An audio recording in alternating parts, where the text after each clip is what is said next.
Hey everybody, this is Doc Mack bringing you the Galloping Ghost Arcade podcast. It's Monday, February 18th, 2013. We're joined here today with our usual two high scorers, Matt Rocco and Matt Walters. Hey everybody. What's up, guys? Going to be talking today about a lot of different things. We just had our Shang Tsung's Fight Night 3 tournament. Been adding a lot of new games to the arcade floor. And basically, let's just start with you, Rocco. What have you been playing on the arcade floor lately? Most of my time right now is for Donkey Kong 3.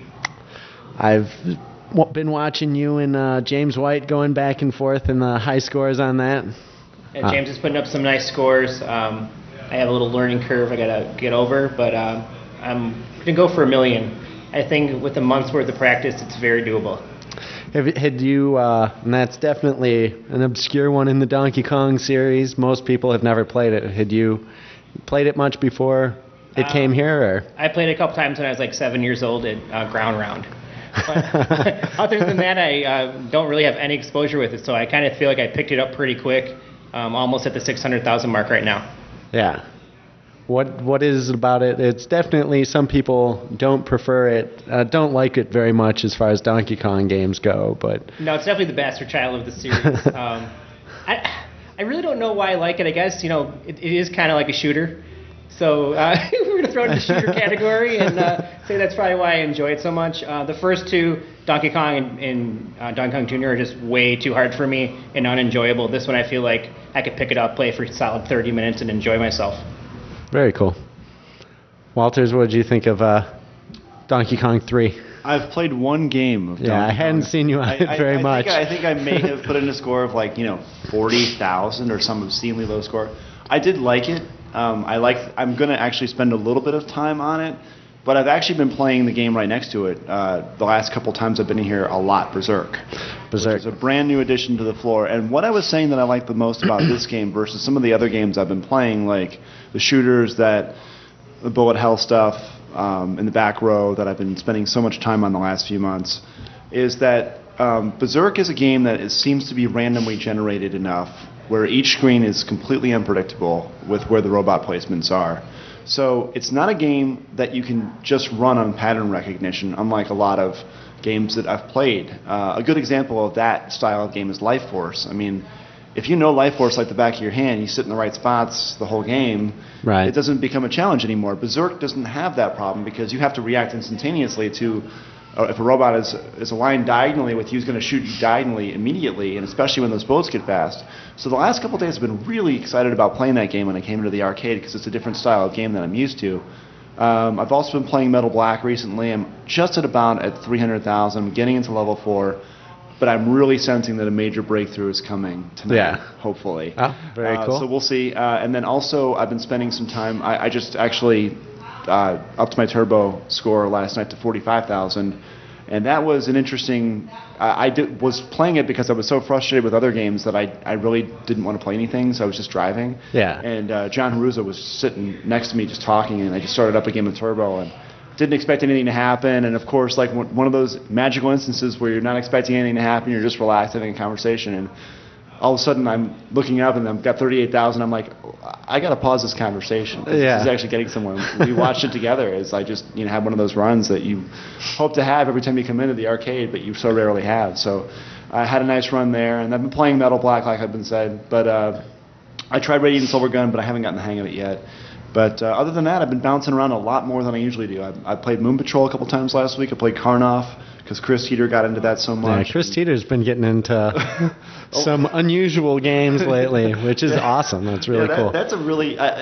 did I see you enter a score into Arcade that was 999,999 yes, on Karnoff? He got max score possible. Did he break the game? Did Karnoff explode? What happened? Karnoff is a pretty substantial arcade game, fitting to his name. Is he going to have his own Karnoff cabinet coming up here? I think a lot of people are going to start playing Moon Patrol again. Plus, now that it has sound, it really changes that game. That bothered me that didn't have sound for so long. Like, that the music in that is so memorable to so many people that it not being there was always on the top of my fix-it list, and I finally got around to getting a new board specifically for that, and then had to rewire the cabinet to get it working. So glad that it's working. People can learn from each other. For sure. Playing it a little bit. Like there's certain that like you talked about memorization games. That is a memorization game, with the exception of the spaceships on top. But there's a couple of parts that get tricky if you can figure out how to get past those. That score is going to get up to 300,000 pretty soon. Yeah. Is that a game that after the second loop it stays the same? Never seen it, but I'll trust you guys that it's true. I know the second loop is different from A to Z than the first loop, because I've been to the second loop once, but I don't know. I would imagine that they didn't bother to program a third loop, because a lot of times back then they didn't really bother to program. Right. It's hard to find any YouTube videos on Moon Patrol either. Yeah. Going back to Berserk for a second. That was our 374th game that we got in. That was the game that tied us for being the largest arcade in the U.S. So that's definitely a milestone game.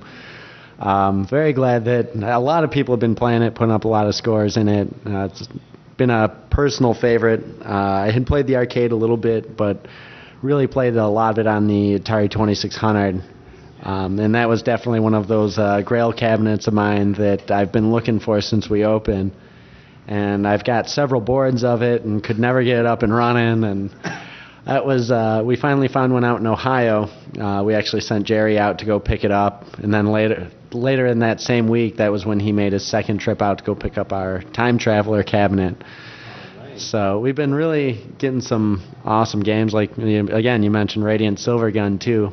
And I know, Rocco, you were just playing that earlier today. And, like, what do you think of that one? Very cool. I have no idea what I'm doing yet. It's rare that you can have a game with 6 different weapons and you got to figure out which one. And they all have different abilities. And like I was watching Sunk play, and he's showing me secret spots that you can only find with certain weapons. And there's a lot to that game. Very fun though. I mean, makes it definitely a good challenge. Yeah, the whole row of games. There's a whole new row of games. I feel like that's right as you walk in to your left. All those games have been put up in the last 2 months. Metal Black, Salamander 2, Pitfall 2, which Chris Teeter just set a nearly perfect score on, and Macross, which Fred DeHart had set a huge score on. I think he got to the second loop of the game finally. Yeah. And we all of us have been trying to get to that for a while, and he finally got to that threshold. But all those games are new additions to the arcade. I think even just since I'm going to say December or January. Maybe it could be. It's been quite a blurring few months for us here. Yeah, just to rush the 375. And what was the 375th game again? G-Lock. G-Lock. And what is that game? It's it's very similar to the Afterburner series. Visually, playstyle wise, was one we picked up in a package deal of games. Somebody actually traded it to us for a Tron cabinet and a Tron board for a Golden Tee Complete board. So very happy with that trade. Was asking him can I give you some more stuff for this trade? I felt like we always want to make sure people know what they're trading to us, because the Tron cabinet alone was worth the trade, but to get G-Lock too was great. Then we just put up something else new recently. We recently also got Hydro Thunder, Cruisin' World. Right. Blastroids was another. We did a trade for that. Did some cash and a Paperboy board. Blastroids was a game that I played it a little bit back in the day, but never put a ton of quarters into it, just because there was so many other things that I knew I wanted to play and was never familiar with Blastroids that much. So really enjoying it. It's just visually, I think it's really nice. I like that it has bosses and stuff, and a cool 2-player mode too. So have you guys had much time to put on that yet, or?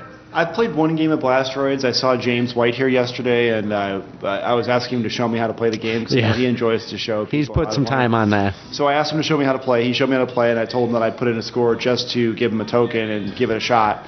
And so I did, and actually found it much more playable than Asteroids, which is surprising because Asteroids is what you think of as a classic, but even though Blasteroids is very difficult, I found it to be much more accessible in that you could actually pass through the first level of Blasteroids relatively easily. Yeah. What did you think? Yeah, I get to about level 3 or 4 and then I die. Right. Yeah. Before my energy goes down. Right. Cool game though. A nice upgrade to Asteroids, even though it's not a sequel or anything, right? It's considered part of the lineage. That and Asteroids Deluxe and. I think it switch ships, and that's a cool aspect to the game too. Yeah, it's definitely. I think one I'm going to put a little bit more time into, but again, there's so many games. Right now, I'm focused on trying to take the arcade high score of Golden Axe. I saw that they were working on that out there too, because there was something with one of the controllers, or what? Yeah, had to change some micro switches, just not responding as precisely as I'd like. Not blaming the controls by any means, but you're at over the 200 mark now, right? Yeah, I got. I might have broken 216. Nice. What's the whole game going to be worth in terms of? Martin Bedard right now has the high with 246, I believe. Which actually, I think I got 224 as my high, because I know I can get to the last guy, and I was 2 swings away from having it, and I mistimed something and got killed. A ton of weird scoring tips on that game. There's all sorts of stuff like after you kill an enemy, you have to use your magic, and it'll kill them again, and that gives you double points for them. Or killing multiple guys with one swing gives you more points, or killing a guy and then kicking him off the edge of a cliff gives you more points. But probably the biggest scoring secret is that as soon as you lose a guy, your score is cut in half. So you really can't afford to lose a single guy. Well, and you can tell Martin Bedard's score, he lost a guy. But so if you don't, you're looking at a score of 400. So there's definitely room to grow that. But even though it's a short game, and there's not a lot of guys. There's probably not more than 35 guys that you fight in the whole game. But how long does the game take to play through? It's like I'd say under 15 minutes. It's relatively short, but it's such a slow-paced game that it's hard to do it over and over and over again. So I try to limit myself to 1 or 2 games a day. Well, yeah. I mean, I was just telling Matt because he was talking about how long it takes now to get to Donkey Kong 3's level of play where you guys are at, 600, 700,000 points. It's about a half an hour now, you were saying? Yeah, you're getting to like level 35 and 40. That's far, about 30 minutes or so. And I was telling him that like when a game gets to be about a half an hour to 45 minutes of play, that's when you really have to budget your time at the arcade carefully. For sure. You do, for sure. Games like that are, honestly to me, that's where a lot of the emulation stuff comes into play, and that's when I think emulation is such a. It makes stuff so unfair. You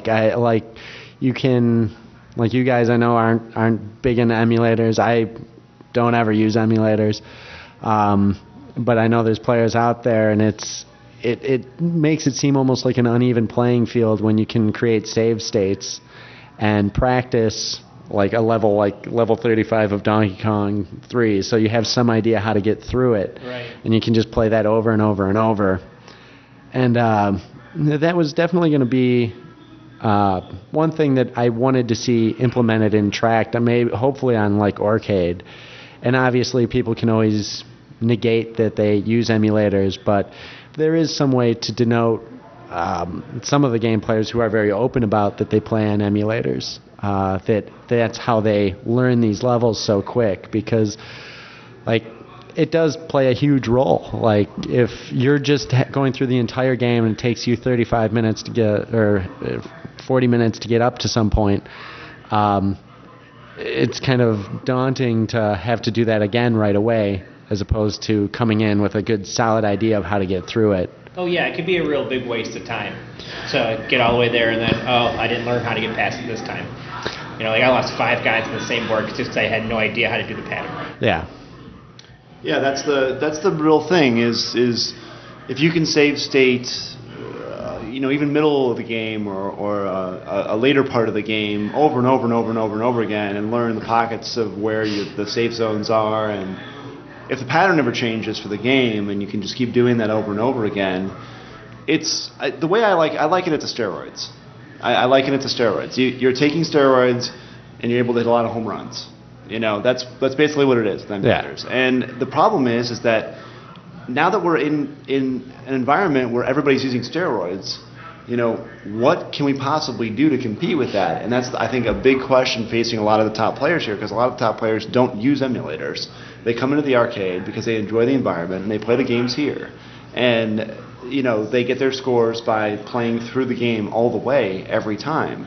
And it's impressive if you can learn any game. Don't get me wrong, I'm not taking anything away from people who learn the games and get set at high scores here. But it is a very different thing when you can save state the hardest levels over and over and over again, and then come in here and take a score on 1 or 2 games because you've emulated the game a bunch of times. If you're playing through the levels every time, it is a much more difficult process. And unfortunately, there's no system that accounts for that, and I'm not sure that there ever will be one, because a lot of the gamers that I really respect who've come in here and set some interesting scores, George Strain and Ben Falls came in here, and I know they both play on emulators. I wouldn't take anything away from those guys at all. Those guys are excellent, top-notch players. Sure. And I have the utmost respect for them, because they can play some of those classics like nobody else. Well, and when they play, though, I don't think they're save stating and doing things like that. Like they have a genuine love for those games, and they sit down and they play them. And that's why I wanted to clarify that I'm not calling out players for using emulators all the time, because if it's the only way you can play at night, or if you're away from home or whatever, right, you should be able to play however you want to play if you're a gaming enthusiast. Sure. But if you're save stating things, that's a slippery slope, and that's where I'm going to clarify that's really the steroids. Do you think that any of the players would? Do you think it'd be, if we implemented something, say in the arcade? Do you think that people would be like, yeah, I save state on this, or do you think it's kind of like they'd be like, no? I think it'd be half and half. Yeah. Some people have no problem owning up to be like, I save state, who cares? Yeah. Some people be like, oh no, never, I'm naturally that good. Yeah. Well, and I think that the slippery slope, I would say, that we have here is all of us are competitive. So For sure. What do you do to compete? Well, you try to stay with what everybody else is doing. Well, one of the things that we're coming across in this community right now, and the sub-community of us that are have just got done planning a trip to New Hampshire this spring. 3 of the people from this arcade are going to make a trip out to New Hampshire, going to play at another arcade, going to play in a tournament there, where we know all of those players are going to have access to emulators and might be playing at night on those emulators to get to the hardest parts of those games because they want to score the best at the tournament. Sure. I mean, it's got to be an element of that. There's no other way. It has to be. Is it going to change the way we approach it? No. We'll do the best we can in the time we have playing at the arcade, because that's what we can do. But will it affect our scores? It might. Yeah. It might affect our scores. We might not be able to keep with some of the scores, but it's not going to change our approach. Yeah. And I think that I think an interesting thing that we're going to wrestle with is, should it change our approach? Because we're going to be observing this for the first time, and what is the right thing to do? It's an interesting question. For sure. For sure. Like a lot of it, as long as you're like having fun playing the games, like, and here, like you guys hold so many scores, like there's little need to, and you're both here so regularly, it's like, when would you have time to be off playing on emulators? And yeah. Well, especially because we come here pretty much 4 or 5 times a week when we can, and all the gaming that's done here. I mean, the arcade community here at Galloping Ghost, at least, is a community that you want to be a part of. It's starting to become a community where everybody starts hanging out with each other at all times of the day, and even outside of the arcade, we hang out. It's kind of like an extended family now. Yeah, and so we don't play. I have a feeling that most of us play mostly here anyway. For sure. And that won't change. My wife's not going to let me play at home when she's home. we all of us would get into trouble, I think. Yeah. Like the one other element to it is like if you're like calling out, at what point do you like say like save states is the limit as opposed to like looking up YouTube stuff, because like the knowledge of a lot of it is a huge element too. Like like Rolling Thunder would be an example where we had no idea how that score was coming out, and we ended up actually getting the main playthrough of how it was done, and it really changed things. But it's like, at what point, like getting the knowledge, and you can't obviously unlearn something that you know. Where do you draw the line at that? You can watch YouTube video, though. It doesn't mean you were able to emulate what you're watching, though. That is very true. Like classic example, I watched him play Radiant Silvergun, and he got a million like nobody's business, and I tried to do exactly what he did and had no idea how to do it. Sure. I've watched a lot of YouTube videos to get ideas as to what to do, and it's a very interesting point because it's a fine line between them. And information is interesting because you may be approaching the game incorrectly. Right. A good example of that is Diojo, where you're trying to figure out how to run a chain. Sure. And the only way to score in that game is to run chains. Yeah. And if you don't know how to run that chain, you can't score at all. Sure. Ikaruga, you can't score at all unless you're running a chain of some kind. Same Radiant thing. Silvergun, like you just said, same thing. If you're not running a chain of some kind. Same thing with Golden Axe. It's like that has and is considered one of the weirdest scoring patterns, and it's not something that doesn't even matter how well you play the game. Like, unless you know about double kills, you're not going to get the score. Right. And even acquired knowledge from other places. I played Gyrus in an arcade for 5 years. I played Twilight Zone, the pinball game, for probably 3 years of my life at Dennis's Place for Games up on, First Avenue in Lawrence or whatever that was, way up there. Mm-hmm. I played that game almost every weekend when I was 19 years old for a good solid 2 or 3 years. So when I came into this arcade and you had Twilight Zone, the pinball game, there was a pretty good chance I was going to be one of the best scorers in that game. Sure. It's the same thing, essentially, as having had an acquired knowledge elsewhere.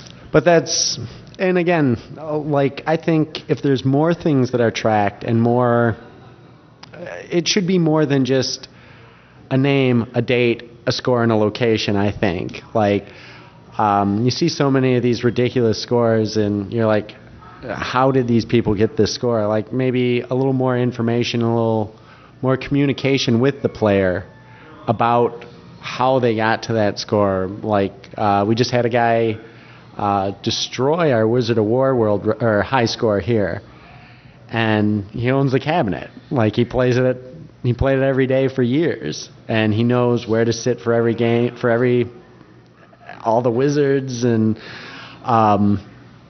just a little bit of background information about how the player got so good would be kind of cool.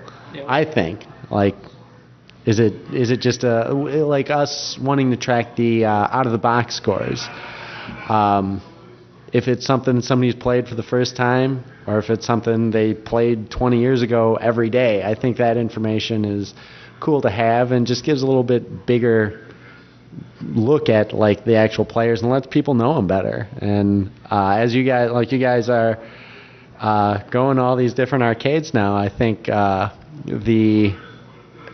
your guys' reputation is getting bigger and bigger. Like you just mentioned that you're going to New Hampshire, and that's awesome. That in itself is just amazing that like you guys pretty much, I don't think any of you knew each other before you started coming here. No, I didn't know anybody before I came here. You introduced me to Matt Rocco the second or third or fourth time I was here. James had no problem coming up and introducing himself to me. Yeah. And then I think I didn't meet Teeter until several months after, or Fred DeHart, or some of the other regulars here. Ian Paulus and Duke Dang. But now all of us are hanging out with each other and talking to each other and sharing information, and it's become a large community of people who all have year passes here, and it continues to grow. I mean, we have just tonight we had a guy who's been in here I think 3 or 4 times now, come back again. Again, he had a day off, and there's candidates like that. I know a couple guys who have come in here more recently who have set a couple of scores here who, might become year members coming up here as well. Yeah. And it's people on the fringe of that, and that's really good to see because I think eventually you'll have a very large community of people. And I think we had recently shown off our upcoming trophy award that we're going to be giving away with the this year's and previous Gamers of the Year. And it's a statue sculpted by Chris Elizardo, who has done stuff for McFarlane Toys. He's actually also doing our Dark Presence and Conquering Light statues. Done great work for McFarlane Toys, and he sculpted out the Galloping Ghost logo, and we're going to do a nice glass etched moon for it and really do the trophy up nice. And we've been having people come up already going like, well, this is getting a little bit more serious now, this Gamer of the Year thing. They really want that trophy, which players like Norbert, he was the first to ask about it, and you can tell that he's anxious for it and wants to know what he has to do to get in contention for it. Even this weekend, he set another world record in Street Fighter Alpha 3. He took a record down that was up since 2008. Davin Lowe as well, he's another one. Him and Norbert go back and forth in Capcom versus SNK 2, and he took a bunch of the Samurai Showdown world records. So it's great seeing more players get into scoring, and with the Gamer of the Year award, I think it is going to start growing a lot more soon.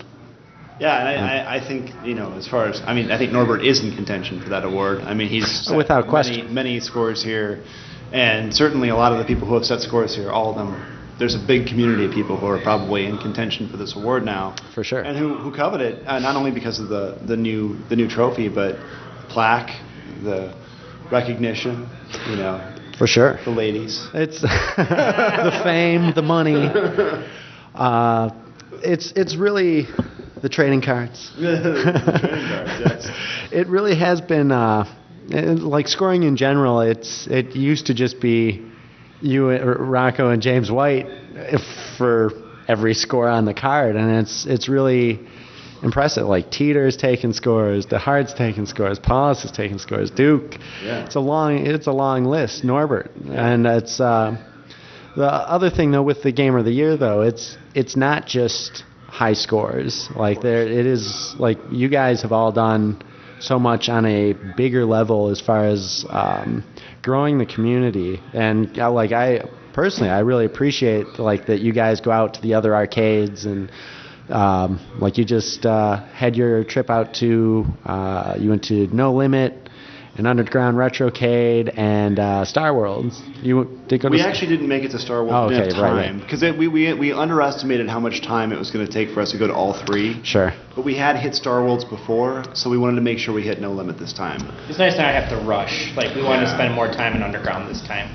Yeah. Yeah, we only got a chance to spend I think like an hour the first time in Underground Retrocade, and so it was important for us to spend as much time as we needed to in both arcades.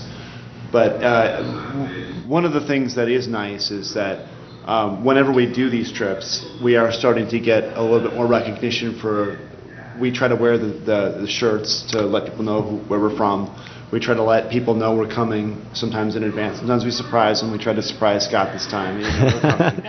And people are excited to have us and know of the arcade and know of the developing community of arcades in Chicagoland and the scene, and that I think is becoming much more centered around the list of arcades in Chicago, and I think that it will continue to be centered around the list of arcades in Chicagoland, which at this place now becoming the largest arcade in the U.S. is now the centerpiece of as far as I'm concerned, and I think that the other arcades are very nice compliments because all of them, as you said before we started the podcast, they specialize in different aspects of what they're interested in featuring, and they're all different flavors.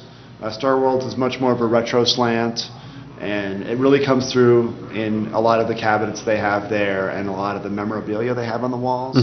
Whereas No Limit is very much more about a visual display of games that are mostly geared towards like driving or those types of games. And Underground Retrocade is like a mix of everything. So when you go into each arcade, you get a different flavor. For sure. What were your impressions of the trip? Underground is my second favorite of the arcades. This is my home. But when I travel around, I would rather hit Underground. What'd you play out there? I jumped around a little bit. I played some Xenophobe, some Heavy Barrel. They had a new game called Lock On. It was actually kind of cool because Matt Burke, who is a regular there, he put up a score. And I just played it, and so I put up another score, and then he took it back. Then Fred jumped into it, and then Matt jumped back into it. So it was kind of cool. He saw like, oh, these guys are putting up scores. I want to compete with these guys, and it was a little bit contagious. And it was really cool to see. Oh, this kind of means something to me now. Yeah. You know, just about they had Space Shuttle Pinball, which my uncle used to have in his bowling alley. So that was kind of had a place in my heart. So I played that. Their pinball games are very nice. Yeah. At Underground Retrocade. And I actually, Stratovox is a game that I'd like to see you try to acquire as well, because Stratovox was a very enjoyable game. I started to really get into the game on this trip. I played a lot of Outrun. Yeah. Because I got really close to their score, their outside score, and I couldn't quite get it. And I think Fred played a lot of Macross. Yep. Actually, in the photograph that was taken of all of us at Underground Retrocade, Teeter was keeping a live game of Fix It Felix going. As he was taking the photograph, you can see his hand on the controller. So he actually kept himself alive while taking the photograph. He kept looking back and smiling every time somebody clicked the photograph, but somehow he didn't die. That's awesome. He couldn't bring himself to die. So yeah, it was a lot of fun, and I think that the next trip we're going to try to take downtown.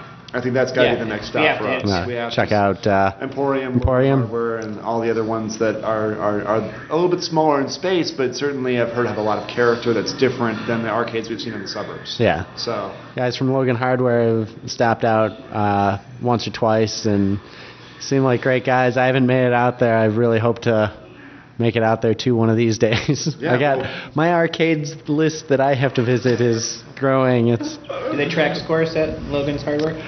I believe they. I'm not even really sure. Okay. I know they're not on arcade, but they might have some sort of internal scoring set up. It is gratifying to go to another arcade, put your name up, because they only last for a little while. For sure.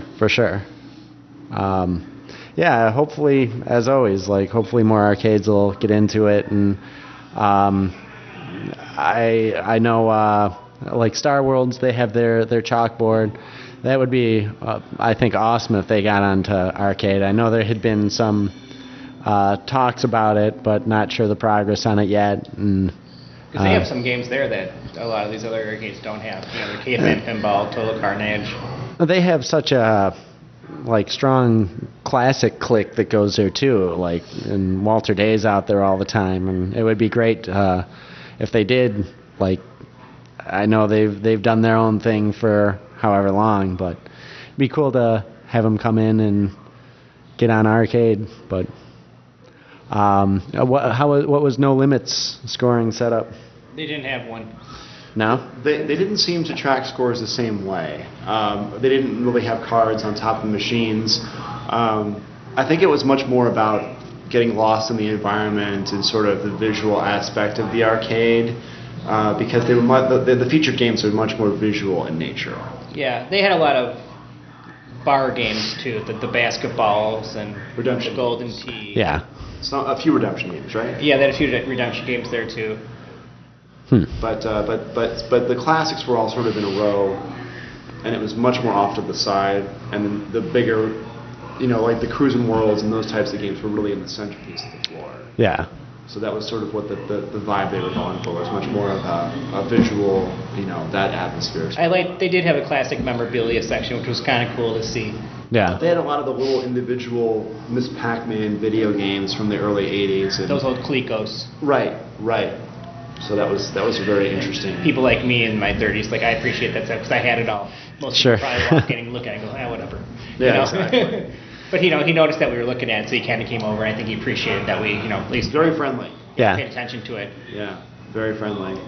And both arcades had a fair amount of business. It was, I think, a Sunday awesome. when we went out. Yeah. And Yeah. Retrocade was very busy. We also had a makeshift turbo tournament at Retrocade that we streamed just a couple games of each of us playing turbo. It's awesome that Scott streams stuff as often as he does. Like Yeah. that's, I think, a really, really good part of growing the outside awareness of it and getting people. It's one thing to mention a game name, and that's a really big draw for a lot of people. They're like, oh yeah, I haven't heard of that game in a long time, but to actually see it and seeing people play it, it really makes them make the trip out to arcades. So it's. Right. I think it's great that he streams. We've been a little lax in our streamings lately. But the stream for Shang Tsung's Fight Night 3 went over really well, so I think we're back on track for it. Right. Well, I mean, the event, by all accounts, was a huge success. Yeah. I want to take a moment to thank everybody who came out to Shang Tsung's Fight Night 3, and Daniel Pacina and Philip Ahn and John Parrish and John Vogel and John Podolacek, who all came out, who all were in the MK series and either actors in it or worked on the production, and they really make the fans go crazy for them when they're here, and they're very generous in signing autographs, and usually everybody brings in so many old memorabilia items that they have them sign, and we had people travel in from out of state. One guy came in from Wichita, and it's great to have people come in to participate in our MK events. So, Tell you, those actors, those few times I've met them, they're just like regular guys. John Parrish is one of the nicest people I met. Yeah. You even know he was in Mortal Kombat just by the way he'll come up, hang out with you, and talk to you, Yeah. and take pictures. It's like, that's really cool of him. Yeah, without question. And they're so quick to ask how they can help with these events, which it's so appreciated, just because it does make the event so special for so many people. And it's weird seeing people who are 35 years old that are like, I just met Johnny Cage, or and Philip Ahn, he was doing his victory pose from MK2, which that's up on YouTube now, and just really great moments that are going to really help perpetuate the older Mortal Kombat stuff, which is just awesome. Also want to thank Team GGA, and they were all here and fighting all night long and representing us well as always, and they actually had presented me with an award for supporting the MK scene, which meant a great deal to me. I just hung that up in my office today. So, but yeah, thanks to everybody who came in, and it was a charity event. Thank you to everybody who donated money to help out one of our guys, and we raised a good amount of money for them. So it was all very much appreciated, and can't wait to do the next one. I can wait a little bit because I'm still kind of tired from it, but definitely looking forward to it. I'm going to hopefully get more actors out and just keep making it bigger and bigger. So, cool. Let's see. We had how we're going back for a second to the arcades that you guys had visited. We have here where it's an everyday thing with repairing machines, and how were the machines over there at No Limit and Underground Retrocade? How was the quality? And No Limit was strange because they had like a bunch of games in the corner that had like little flyers on them that they were going to revamp them to make them more kid friendly. Did you know what I'm talking about? I did see that. That was very strange. We didn't really understand what that meant, but also I will say that at No Limit they had less games, but the games I did play at No Limit were in excellent condition. I've never played the Outrun they had there at No Limit, which I played one game of Outrun at No Limit after playing several games at Retrocade, and obviously I played Outrun here a lot. It was the best handling Outrun I've ever had in my life. Really? Like, it was strange how well maintained it was, and the games were in very good condition at both arcades. I think the larger arcade that you have, the more likely that it is, and I'm sure you'll agree with me, Matt, Rocco, that you're going to have games down all over the floor. If you have 60, 70, 80, 90, 100 titles, we saw some games that were down for the day at Retrocade, but it wasn't an enormous amount. It was a handful of the titles. But I would say proportionally, with respect to what we usually see down at this place, it was about the same at Retrocade as it is here. Yeah. There just happened to be a few titles down where he's like, yeah, I'm waiting on a part for the pole position, or I'm waiting on a part for this. It was everything's in the middle. I had actually just gotten a text from Scott. He's working feverishly right now as we speak on getting pole position back up. So. And if I do mention something to Scott, he will take care of it right away. He's actually not this previous time, but the time right before that, he actually fixed Sky Shark for me, like on the spot, and like he popped it open and fixed it. And, shows that he cares about his stuff. Yeah. Oh, you can definitely tell that he's very passionate about making sure everything's playing good. And again, we had talked a little bit about the arcade community here in Chicago, and there's a definite difference between some of the places that are opening them up thinking it's just going to be a cash cow for them. Versus the places that have a genuine love for video games and just want to make a place that they want to make money, but they want to make a place that gamers love to go to and play. And definitely, you can tell that in the repairs. And that was such a detrimental thing that happened when the old arcade scene crashed. Places became very complacent and didn't care if a machine was down, or it kept going down and they just would leave it. Its repairs are such a critical thing to have taken care of, and it's great to see Underground Retrocade really being on top of stuff. And we want to see more arcades open. But at the same time, we don't want more arcades open that go away real quick, because we don't want to give the impression that arcades can't survive. But it's one of those. As you know, gamers remember the games that they wanted to play that are down. That's the first. Right. That's the first thing they will. That's not the game that they loved that they played. It's that game was down. Right, and we get that all the time. Its repairs are an inevitable part of the arcade scene, and as many parts as we have, we can't have everything fully stocked. I remember 2 years ago we had a really weird power surge, and it knocked down 27 machines. I was here that day too. I remember that day. Yeah, a terrible day. Mm-hmm. A terrible day in 2011. Yeah. That was that big storm. Yeah. Where I-55 was hit with that tornado. Yeah. That storm. Yeah. And we got 22 games back up, but I remember the next day someone was like, that game is down, and it's like, man, it hurt. As one of the two guys that does the repairs, it's a stick in the side. It's kind of like, man, you have to play that game. Right.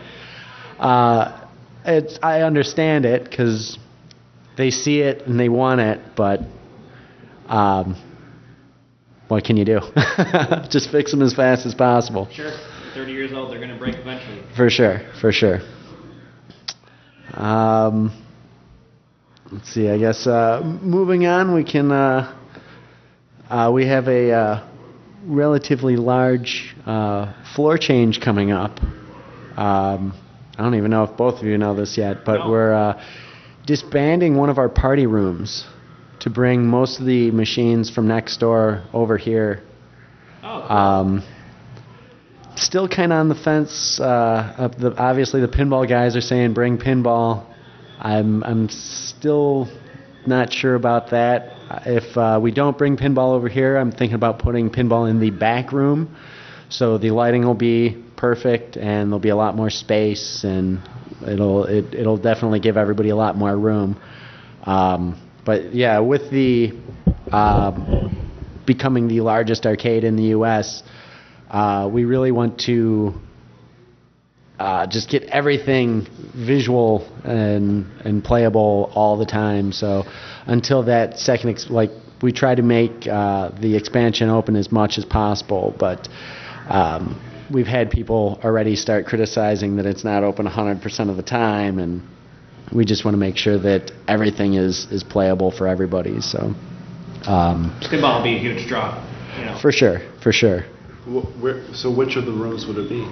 It'll actually be this room. That's what. Are you going to move those TVs? TVs are coming down. The granite countertop is coming down. Going to do just pack it out with games.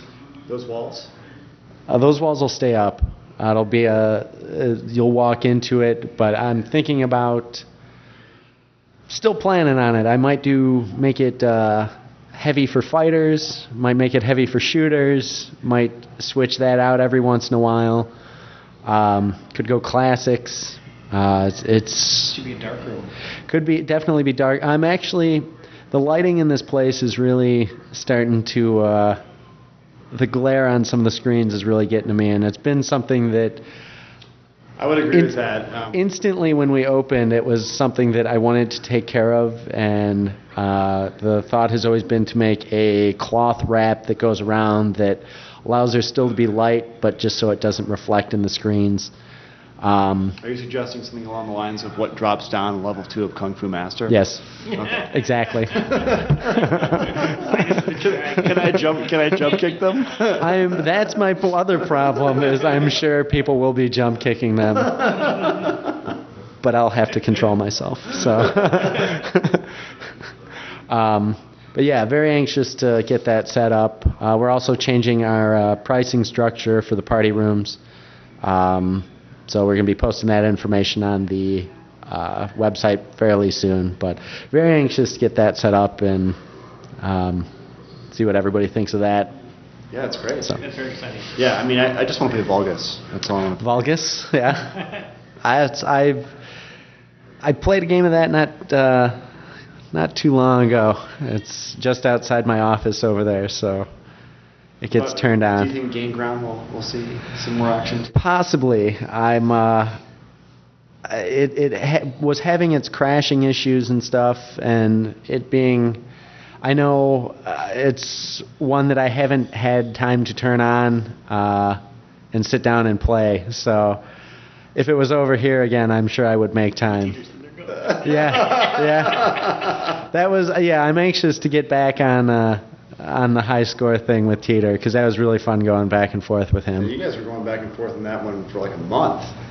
It was on, I think he got distracted towards the end, and he mentions it every now and then. I always told him, it's over there when you're over playing pinball, but pinball keeps him distracted, I think. I think something about turning the game on intimidates him. Turning it on? Turning Game Ground on.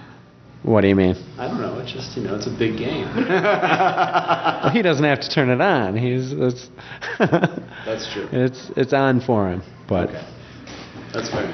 It'll probably, maybe I could do a Sega room, as I am rather large Sega fan. So. Yeah. But again, maybe we'll switch it up. Although I don't like moving the. What do you guys think about moving the games around? I see benefits. I see people play. When I do it, I see people play stuff, but then I get other people that are like, where'd this game go?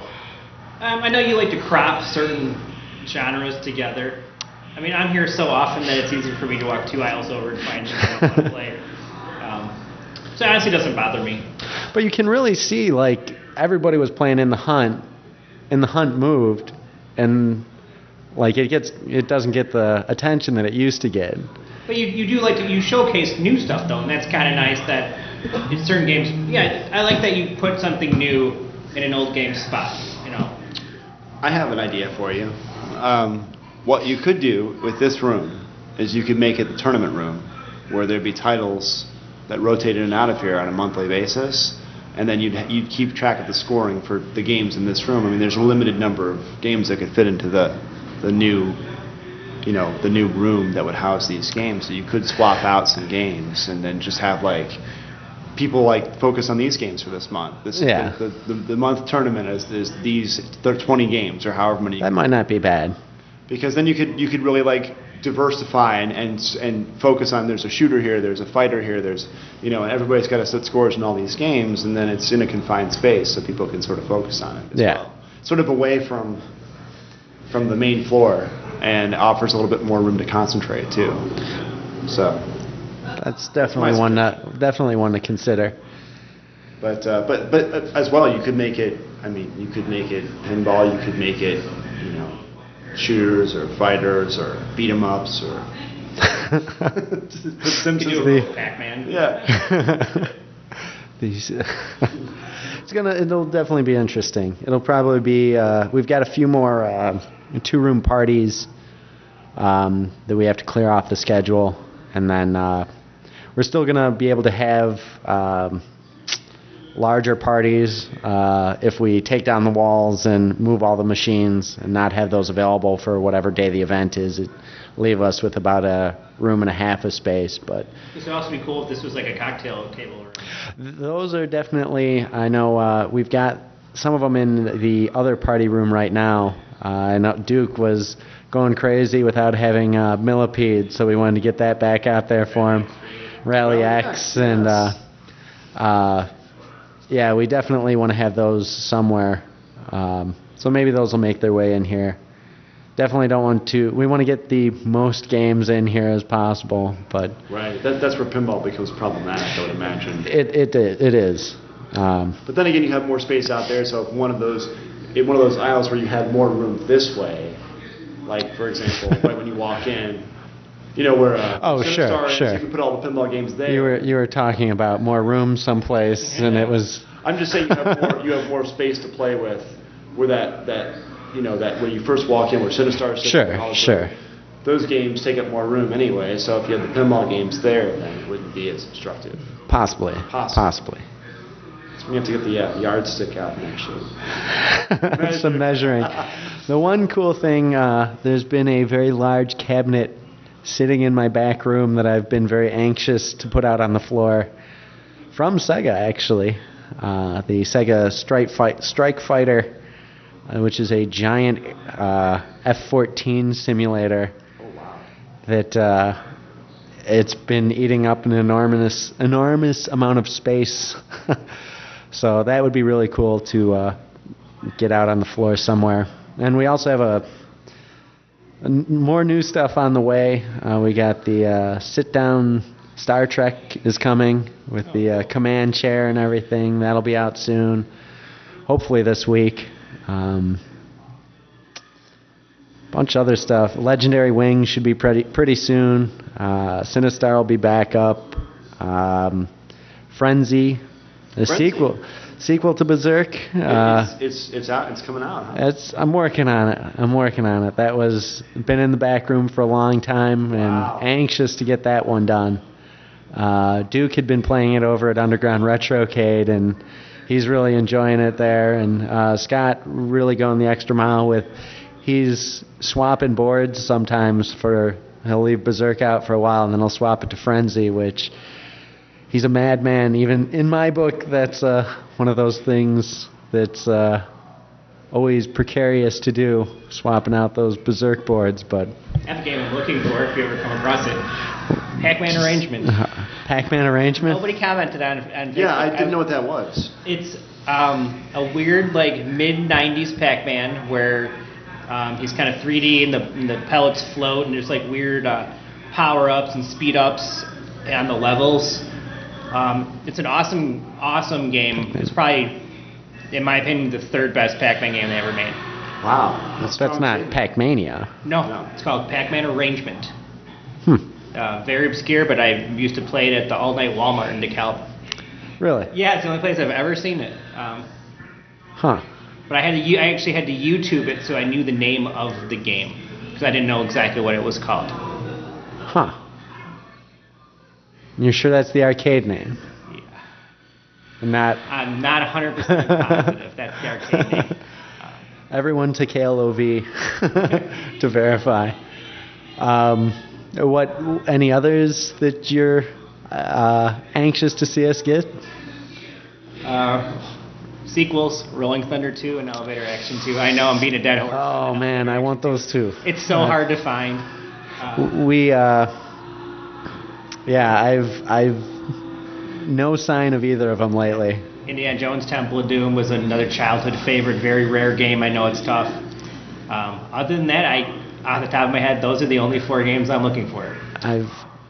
I've moved the original Gradius and Darius up on my new Holy Grail list. Nice. And somebody just mentioned that they know of a warehouse that has 2 of them, 2 Darius machines sitting back to back.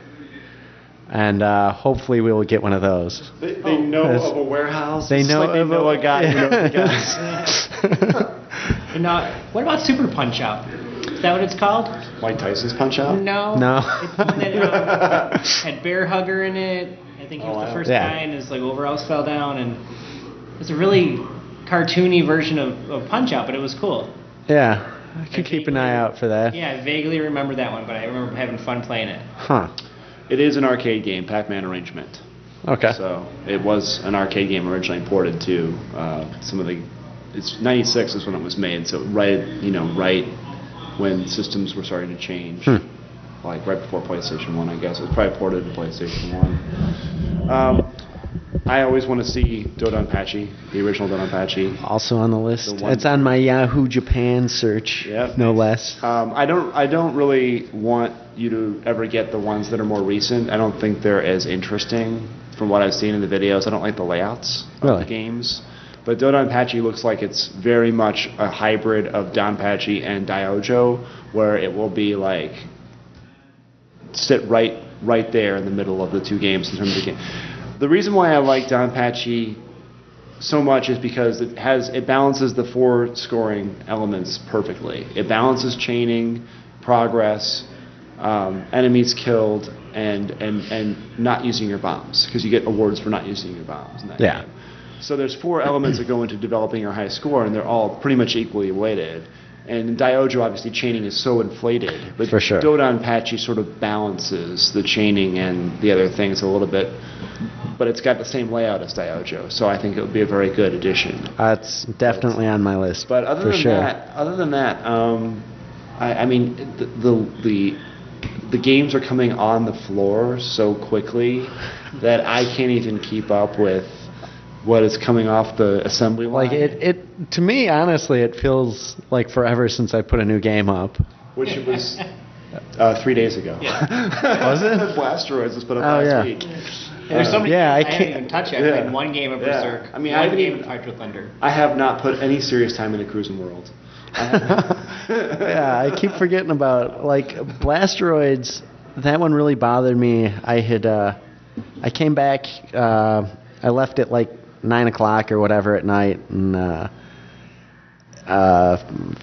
Tiffany was asleep, and it was 4 in the morning, and I was like, I don't want to wait till Saturday to put Blasteroids up. So I came back to the arcade and got it up and running, and it was already in really nice shape. I'm really liking that cabinet, but that wasn't long ago, but that feels like a long time ago. I think one of the best games you've put up in the past couple of months is Lucky Wild. Yeah, a lot of people really enjoying Lucky and Wild. There's always somebody sitting in that thing. Yeah. Who has it? Does Brandon still have the score on that right now? Brandon's got the high score. I know Nick Young was going after that for a little while, and that whole group, the George Gaynor and Brian Kidda and Nick Young all coming in, and they've been putting up some good scores. I know you've had a little bit of time to talk with them, or? No, I think I met one of them. I think it was Nick. But no, I think our paths cross at different times. Yeah. So I never really got to meet them too much. I have the same exact experience. They're here on the same days that I'm here, but never at the same time, and I've never been introduced to them. Sometimes I'll see scores on Metal Black. Yeah, it's Brian Kidda. With Brian's name on the score the same day that I'm in playing it, but he will have been in earlier in the day and I'll have been later, or vice versa. or that turbo score when he took that back from me and I took it back from him was like, I think we were in on the same day again, and I didn't even realize he was in the arcade. Yeah.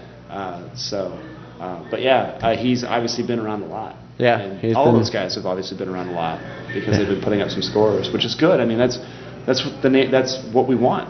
For sure. We need to have 30, 50, 60, 70 people putting in scores. Keep you guys busy. Like watching arcade, it's been great. Again, we've been getting added support from like Game Grid is putting up scores, and today Pinball Wizard put up a score, and well, I do like looking at that the last 50 scores post, and I like seeing at least 50% being Galloping Ghost Arcade, but it's good to know when the other arcades are rolling, and it's great having us where we don't have that many on there. And well, especially with certain games, the list is filled out by other arcades submitting scores. It's not filled out by Galloping Ghost submitting 5 scores. It's when 3 arcades are submitting 5 or 6 scores each, and we have 20 names. Yeah, that's when it starts becoming relevant. That's been awesome seeing instead of it just being a handful of names, it's new names coming in and those world record crowns going next to them, and that's awesome. Like Davin Lowe, he was another one. He just got his first world record, and he took a second, a third, and a fourth. So it's like, that's great to see.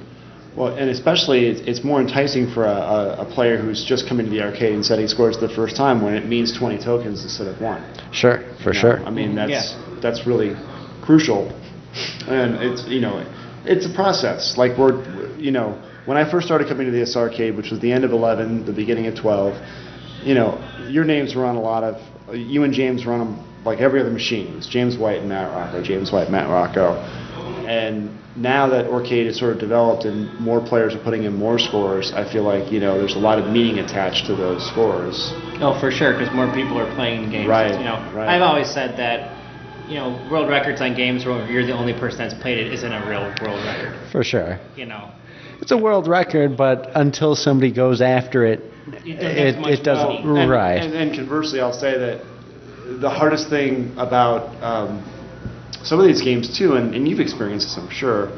I've experienced it with a couple games. Is when you know the game really well, you put a lot of time into it, nobody else has quite gotten to it yet, and then you have an insane score in that game all of a sudden, and people who don't know the game try to approach it, and they look at the record, and then they look at their score, and they're like, I'm not even going to put this in. Right, and that's obviously like Donpachi Dojo was one that like it used to have. We switched the, and we can get into our going over into the Shmups forums a little bit. Right. But yeah, like you had a great score, but there were other scores when you were playing it on Expert.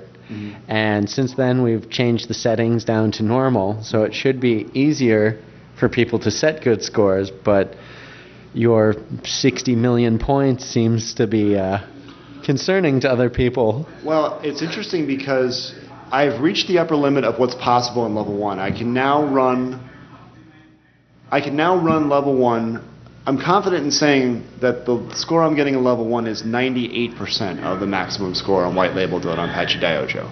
It's like in the neighborhood of 25 million. On Black Label, you can get 35 million in level 1 because the hypers drop quicker.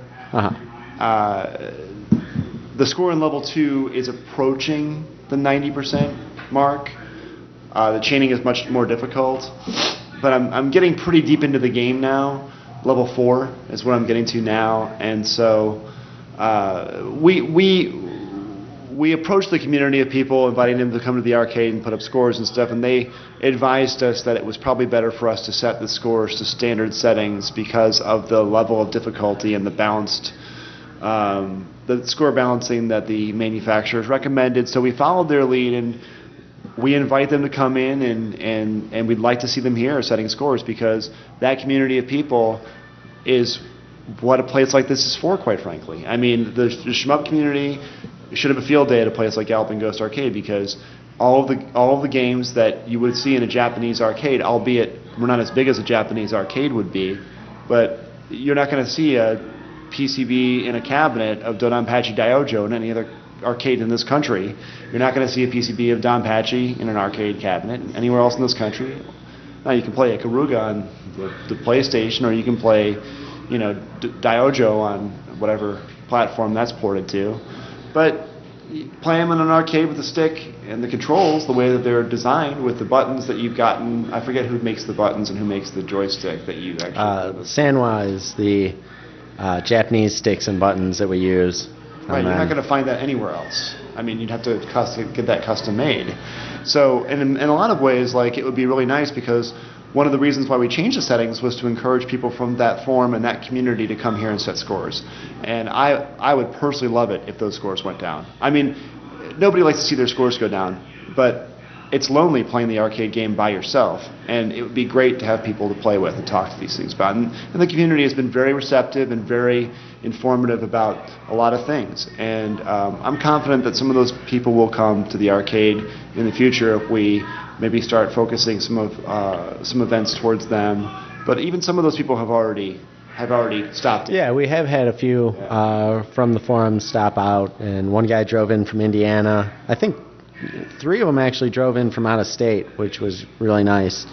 And got to talk to them. And initially, when we had posted on the forums, there was a lot of criticisms towards us, and I think now we've kind of gotten in on okay grounds with them, and their input is definitely valued. Like, some of them didn't like that we had IL sticks on some of the cabinets, but it's really personal preference for some of them. Right. And with these people, I mean, with a lot of people who have a refined sensibility about gaming and high standards, you can't please everybody all the time. Sure. You just can't. We try, but what I find interesting about the whole situation is these people questioned you playing it on expert, that you shouldn't be playing on this. On the harder version. So we lowered it, and it's like, what did they think was going to happen to your score? You doubled it. All right. Made it easier. So now if you were complaining that you couldn't get that score before, what do you think was going to happen? The score was going to go down, but it didn't. Well, and I think that what's interesting about, I mean, it will be interesting to see, because I asked to Doc to keep it at white label, and the reason why I asked Doc to keep it at white label was because black label is the most common version on a lot of people who play emulators and a lot of people who port these games to, and I forget again the platform, but white label is the way the game was originally released, and it's lower scoring.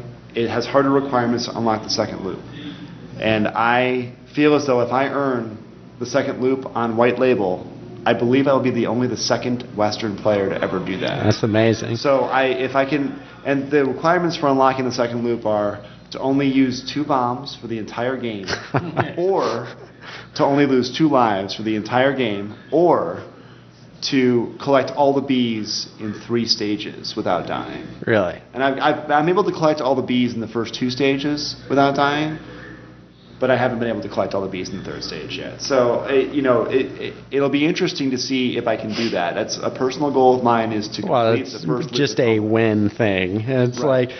Going from never playing a bullet hell shooter to saying the things that you're saying. That's a remarkable accomplishment.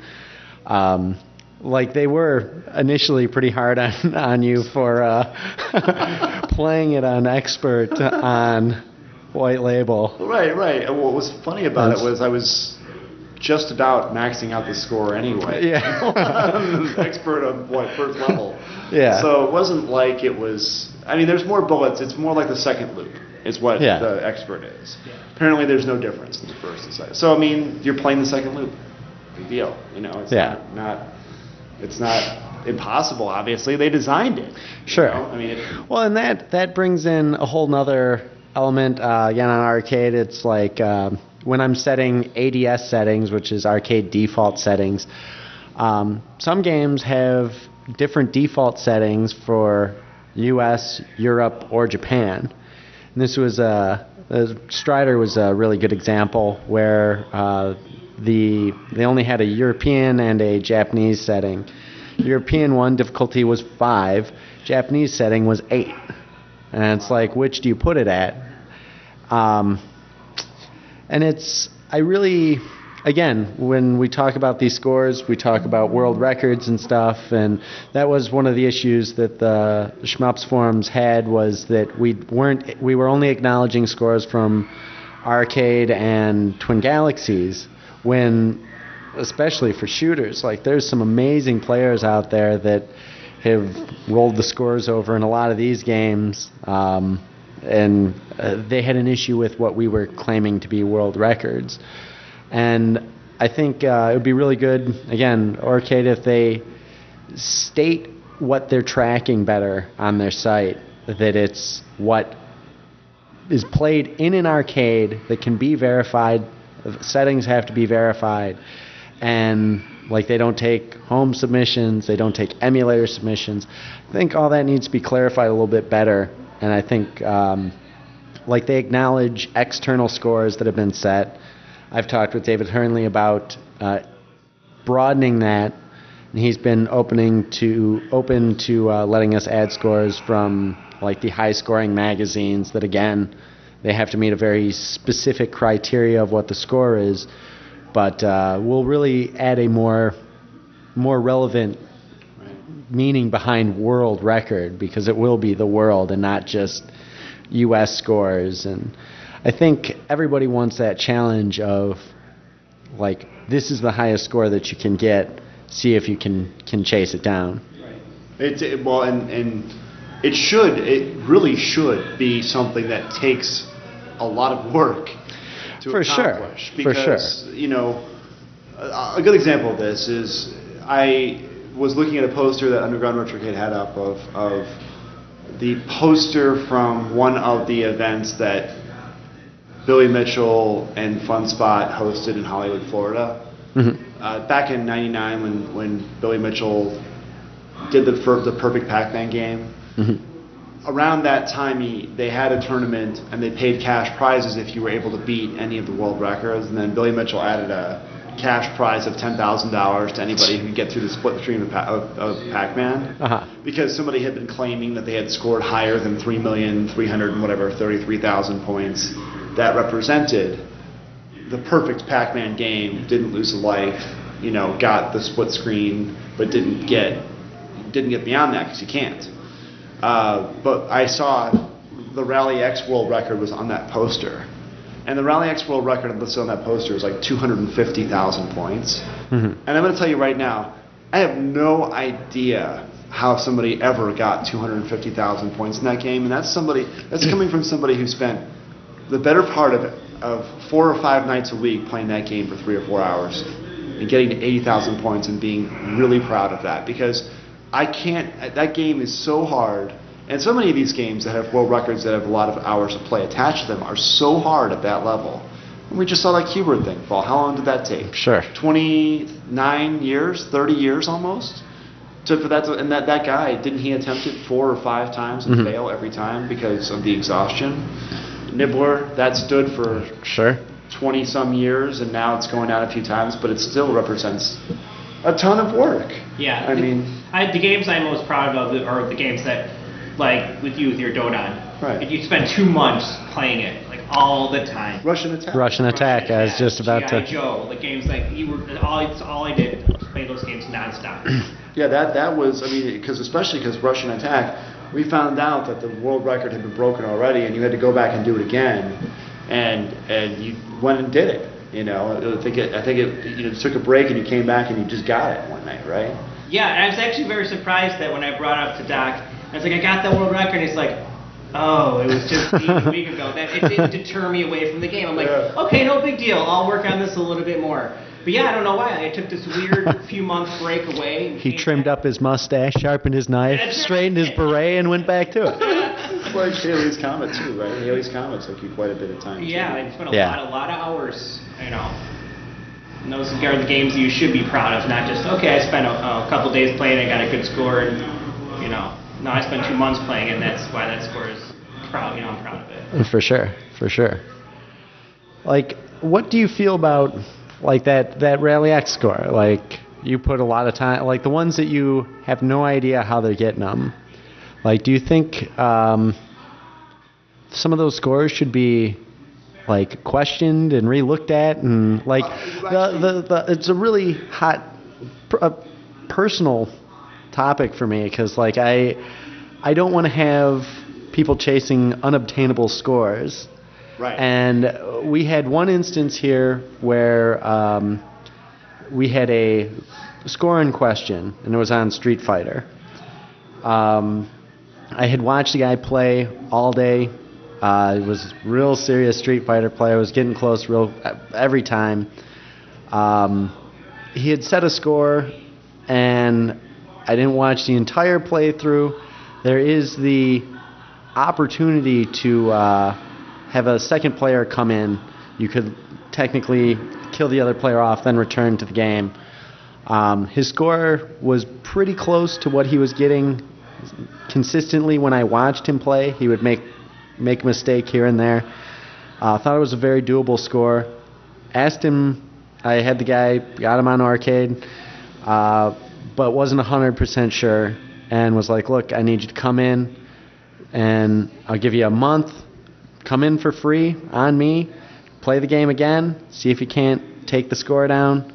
We'll stream it.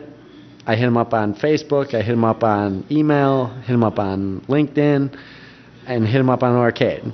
And he never responded to any one of them. And I felt, well, I can't verify it. It can't clarify it. I pulled it down, and then John Haruza came in and just smashed the score. And like, do you think something like that should be done to something like the Robotron score, or the Marvel Superheroes world record score that was on Twin Galaxies? They're not possible scores. Do you think those should be removed, or should there be any sort of fresh start of some of the non-clarifiable, non-definable scores out there?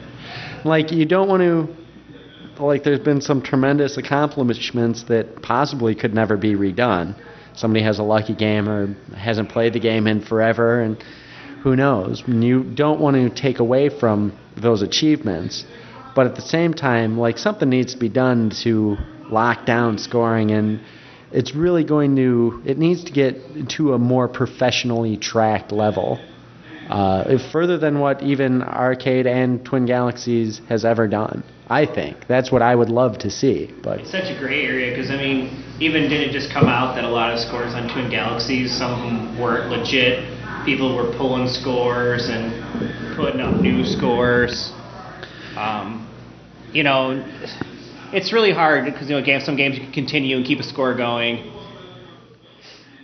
Well, here's what I feel. I feel as though we're in a weird temporal anomaly right now, where we are at a point where we have 30 years of history and a lot of unclear data from the past. Okay, but from this moment going forward, for the next 10 years, let's just say, this place in particular, but also other places that have the ability to stream things, that are going to have the ability to do exactly what this place is planning on doing, which is filming every single game eventually with a camera, and every single scoring attempt, and being able to record that. Bandwidth is cheaper than ever. Everything is going down in price in terms of that stuff. Quite frankly, this is a problem that's going to resolve itself over some time. We're going to get a real good idea of what exactly is possible in every game. And some of those scores we're going to know to disregard after a while. Now, as for the Rally X score specifically, I don't think that it is false. I think that it is true, because I've heard the game loops at a certain point. But it's just a level that we haven't seen in a long time. Mm-hmm. And it's somebody who's obviously very good at that game, and I could see that happening. But I just think that, and I'm looking forward to this myself, it's all going to come out. It's all going to come out eventually that it's not possible to get a certain score, say, on Forgotten Worlds, or whatever. But again, you look at the Rolling Thunder, and again, thanks to the internet, we were able to find out what it is. That changed my tune a lot, because of Rolling Thunder. Yeah. Right, and that's the thing is, of course there can be things, but if you're so let's just say that the person who has a 250,000 point Rally X score is still around. Mm-hmm. Okay, let's just assume that's true. Okay, if you're able to do that, it's not like you walk away from the game for 20 years and you come back and you're suddenly not able to play the game whatsoever. Sure. I mean, you could sit down and you could probably put up 100,000 points, no problem. Okay? I know for a fact that 150,000 points was listed as the Twin Galaxy score, so I don't really know where that 250 came from. But it was on that poster. And it was interesting because, there is a lot of mythology that surrounds some of these old scores, from the 80s where there wasn't anything like what we have now, and somebody's word was supposedly like, well, that's a good gamer, and he wouldn't make that up. And there was a lot of disputes, quite frankly, and people were caught in a lot of lies. Sure. So I think that going forward, I'm hoping that, this place or Arcade will be able to develop a system for evaluating gamers on an aggregate basis that is taking into account not only their score on one game where they're exceptionally good because of the history they have playing that game or because of what they've done in emulators, but as we're trying to do with the token system in Arcade, and what we're trying to develop with whatever system ends up happening here, evaluates players who play 70 or 130 games or 170 games, because that's really the gamer that I want to pay attention to, is the guy who can play 170 games at a very high level, not just one game that he's had at his house in a cabinet for the last 30 years. Sure. That's a good gamer to me. That's what if we can develop a system for evaluating gameplay, then I think those anomalies that you're talking about, somebody's got some bogus score in one machine from 30 years ago that can't be verified, who cares? We got people all over the place who are good at 10, 12, 15 games at a time. Sure. They can put up a world-class score any night of the week. So I think that's more relevant, Fair enough.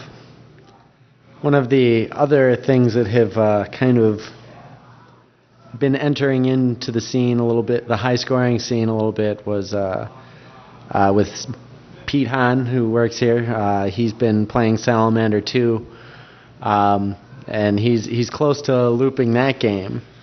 But he's watching some of these world record runs, and they're playing on arcade cabinets that have been designed with rapid fire buttons, and that obviously wasn't standard and is something that's been hacked in.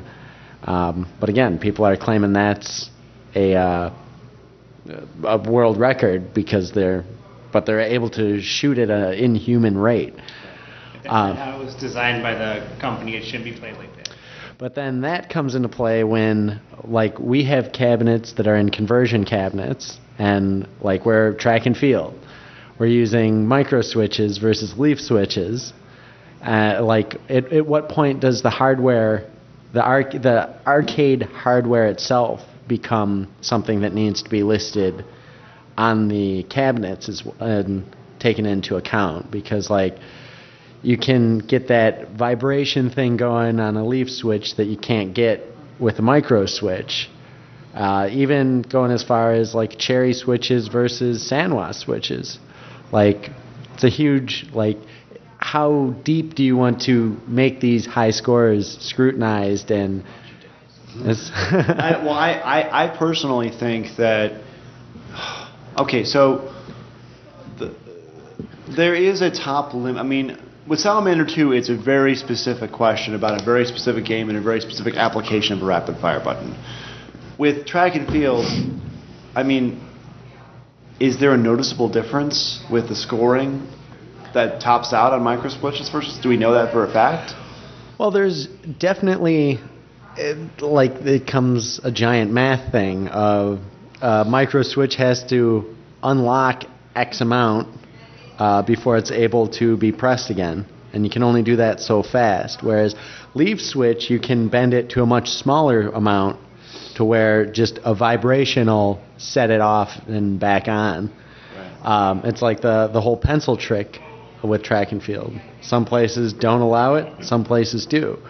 And it's like little tricks like that. Like, I think all of it should be, I think it should be, going for a world record should be a lot more information required for it to be put in as something as heavy as a world record. I agree with that thing in theory. I don't, maybe not stipulate that this is maybe track all of them, but at least tell, like, yeah, this was done. I just create separate categories for those differences because, again, with ACS, ADS, I know. My problem with that is then it fractures it to so many different things that people they lose focus. And what stops somebody from being like, okay, well, I want the Alcon world record, but I'm going to throw in Sanwa buttons, and now I've got this new Sanwa Alcon score. But the onus is going to be on, and I hate to say this, the onus is going to be on the arcade owners to put, if somebody wants to go for a world record in track and field, okay, then we're going to have a machine set up to go for a world record in track and field. If we're going to have a rapid fire button on Salamander 2 to compete with people who have a rapid fire button on Salamander 2, then we're going to have a rapid fire button on Salamander 2. But that, established world records set the bar for what the hardware should be. I don't know if I agree with that, because it's like Salamander 2, not everybody can install a rapid fire button. Just people aren't technically capable of doing that. Like, it's a super obscure game. There's one other arcade with it, and they're not tracking scores. But would they have the know-how to put in a rapid fire button? No. Because that will change your score in that game for sure. Without question. The first boss, you could the first actually kill him. Mini you boss, can kill him. You can kill him, yeah, with rapid fire. And you can't if you're actually Pete might have done it. You can kill him, but it's very hard. Very hard. But the rapid fire probably kill him in 3 seconds. Right.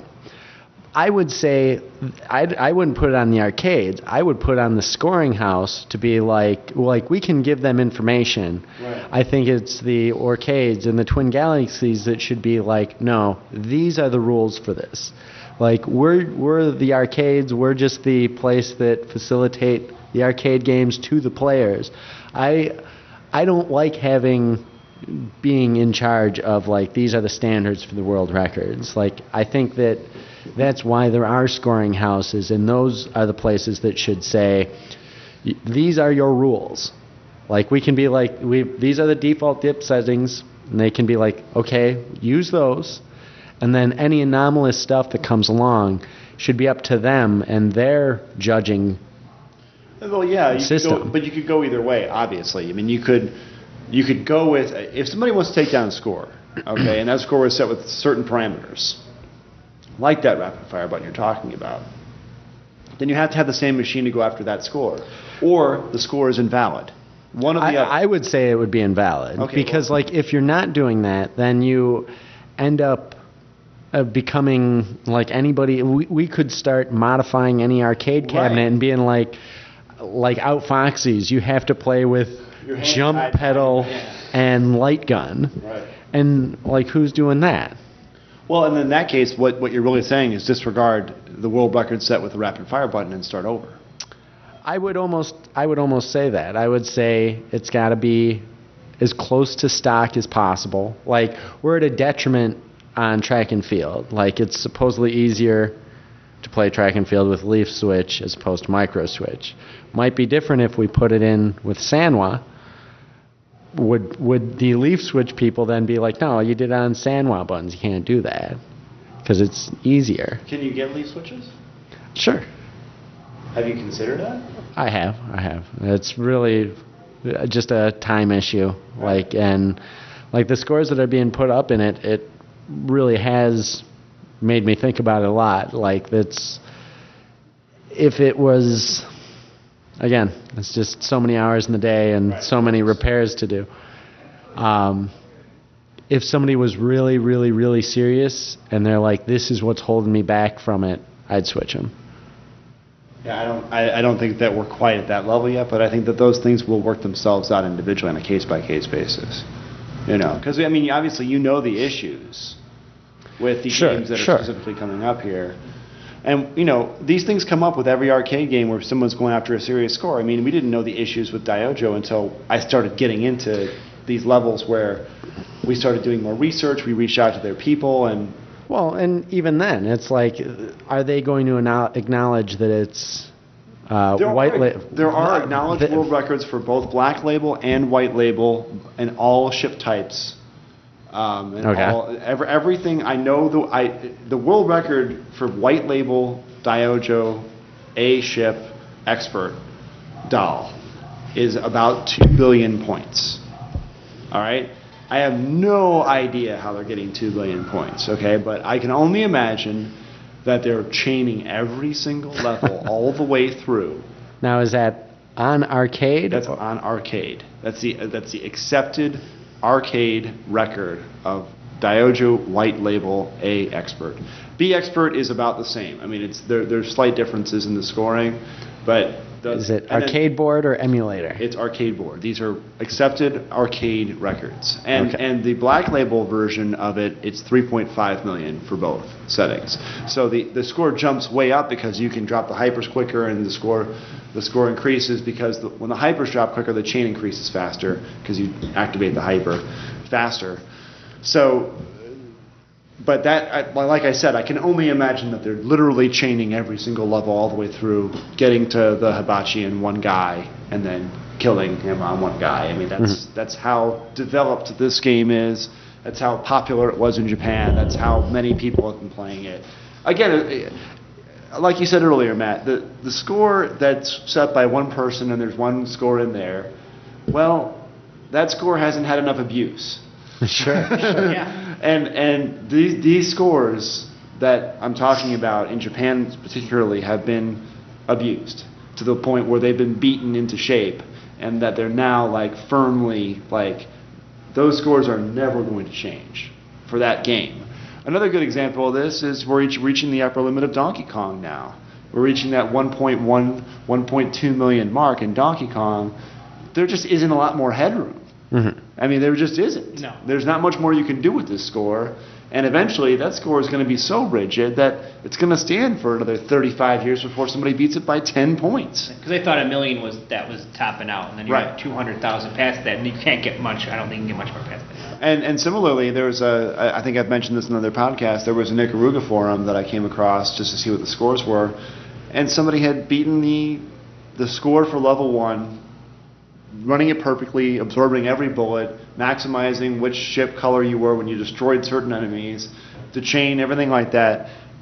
The increase in score represented absorbing 1 bullet more than the other guy. Like it was 10 points or 20 points more.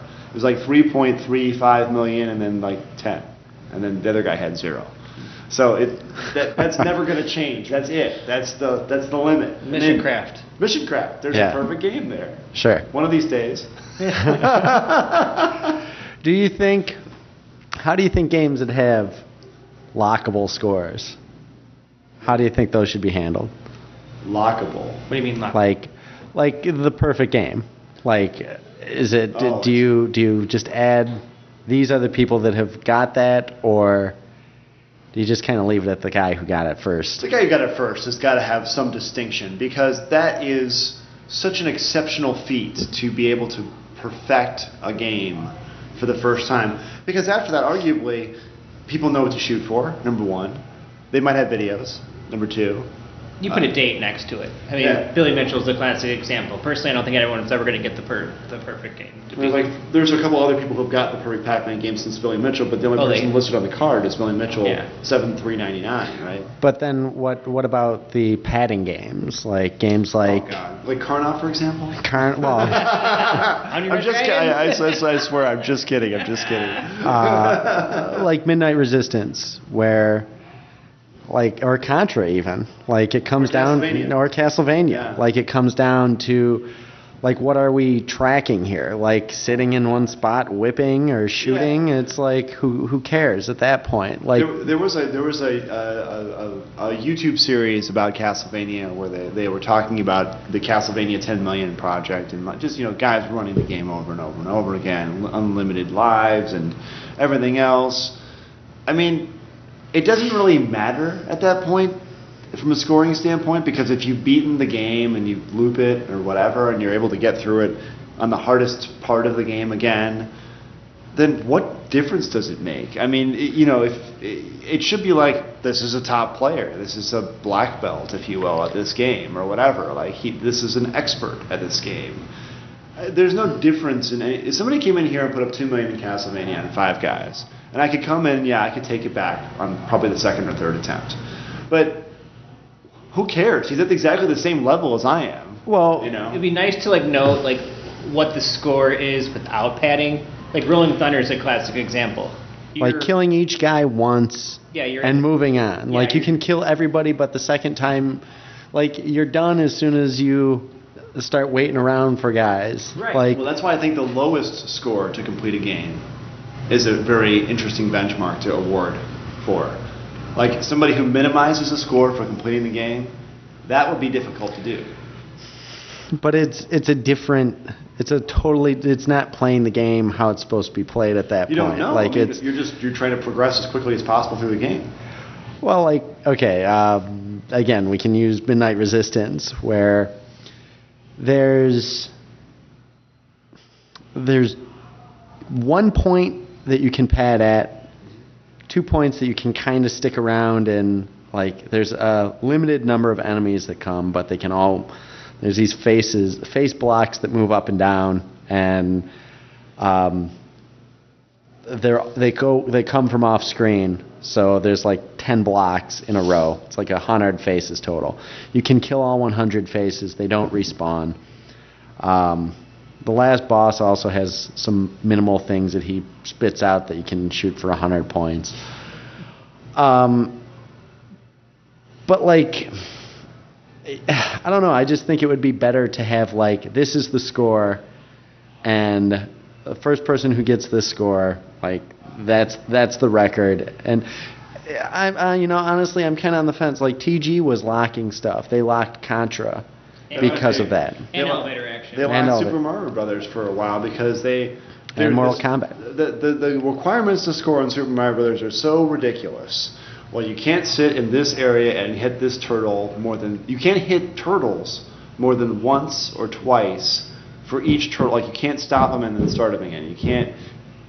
There's so many things you can't do. You can't you can't use backwards warps. You can't use, there's a warp loop you can get into at the end. You must run level 8-4 a certain way and only go through it one time. You must not stand and hit Bowser when the timer hits 0 to get that bonus. Sure. Like there's the literal list of this was like 2 paragraphs long for the requirements to submit a score for Super Mario Bros. If it was unlocked. But it wasn't.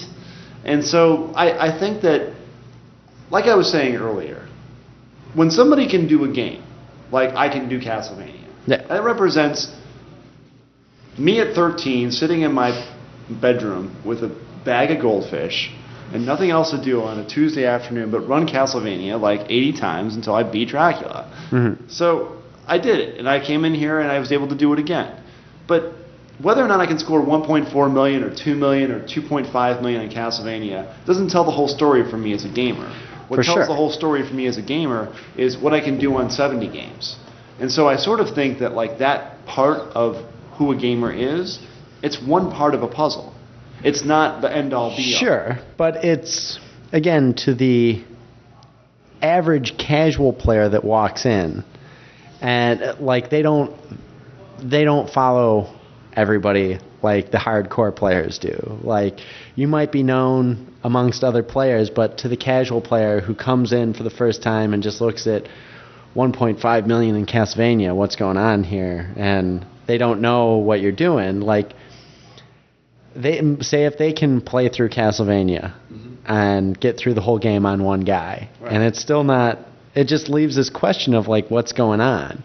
Like I think again, defining and detailing out like what's going on for these records should almost become mandatory, because at what point, like Rolling Thunder, you were doing amazing in that game and you weren't coming anywhere near the score and you were becoming frustrated. You're like, and you weren't calling the guy out saying he was saying anything bad, but like you just didn't know what he was doing. Yeah, when I'm beating the game and I'm 500,000 short, I was like, what am I doing wrong? Right. Now, I haven't seen you on Rolling Thunder much since then. Like, you put up some new scores using the new play style, but like, is it of interest to you to play like that? No, it wasn't. For a short while, I wanted to boost my score, but to me, it was just fulfilling that I got all the way to the final guy. And like this, Like, because that game is so which hard. score are you more proud of? The one where you just played through it on your own, or you found out you had to do this specific stuff to make a comparable score? I'm more proud of the first score. The second one looks Same better, thing. but I'm Same more thing proud with of the first one. Castlevania? Well, and what's funny about that is, you sat next to me and watched me beat Dracula in 1 credit. Mm-hmm. That was way more impressive than watching me hit Hunchbacks and then not kill Dracula on the 5th guy. Right. Because I only had 1 guy left and I had to get a certain score and all that other stuff. So when I got to level 6, I couldn't kill Dracula because I think I got to him and then I died. But Like, do you think, like some of these games, like, do you think there should be, like, again, I think the stricter the better. Like, these scores are supposed to be a great accomplishment. Like, anybody can put in a score, but for it to be maybe some way to differentiate, like, this is just a messing around score versus this is somebody who's really, really working on this game.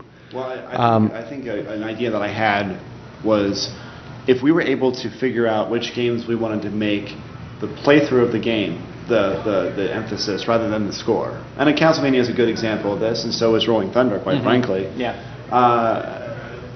If the score is irrelevant, Karnoff is a great example of this. The score is irrelevant in Karnoff, so is Super Mario Brothers. But if you got a point for every level that you're able to pass, okay, like let's just say that like there's 6 points for Castlevania, okay, and you get a point every time you're able to play through the game through a level, okay, and at the end of the game, everybody who's ever completed the game has 6 points in that game, okay, and then the card is not a list of score and the player, but it's a list of everybody who's ever completed the game in this arcade. And that is, to me, cool. more interesting because it's like, I can complete this game, and the score doesn't really matter, so I'm not going to pay attention to that, but I know I can complete this game in 1 credit if I just keep at it. Contra, Super Contra. Mike Tyson's Punch-Out would be an example. Yeah. Like, oh yeah. But adventure games like that, even Mission Craft, like I don't care what the score is anymore, like, or Aero Fighters, any kind of a game that has an adventure aspect to it, or levels or whatever, I think completing the game and having your name be awarded something for completing the game would be incentive for certain players. And this was one of those, we had talked about our medal system that we were going to implement, and we've been bringing that up more and more lately, that we want to get back on doing that. But yeah, it's like, are people going to accept it? Because scores have been around forever, and any like names of people completing games, like, is that going to be accepted? Like, scores have always been king. Like, completing games, not so much. And like, initially, Contra, like, the perfect example. Pete was playing it, and Twin Galaxies was like, yeah, there's no more scores being accepted for this. And Pete played it, took the score, and it's like, no, that's the score. But then now, like, again, you think of other games, and you have to make something that works for every game, and you can't be jumping around. But, like, personally, I think should be a stipulation for more games to actually finish it. Like Samurai Showdown 4. You can finish the game in... there's 2 endings, both technically finishing the game. It's a time run game. The score and the stipulations I put up is you have to get to the second to last boss before, I think it's 8 minutes or something, or 12 minutes. You have to get to the second to last boss or the third to last boss within 12 minutes. You have to kill the second to last boss and then fight and defeat the last boss, because those are the situations to get the good ending. And if you do it anything less than that, it'll give you a completion time and say, congratulations, you've won the game.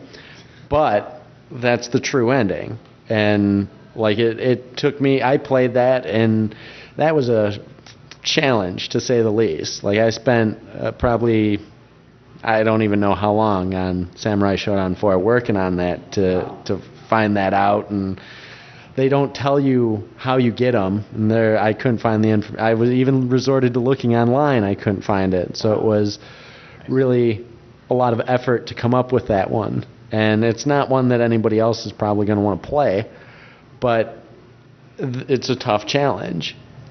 Yeah, I mean, I do think that certain people would actually. I mean, it is up to this place to set the standard, in my opinion.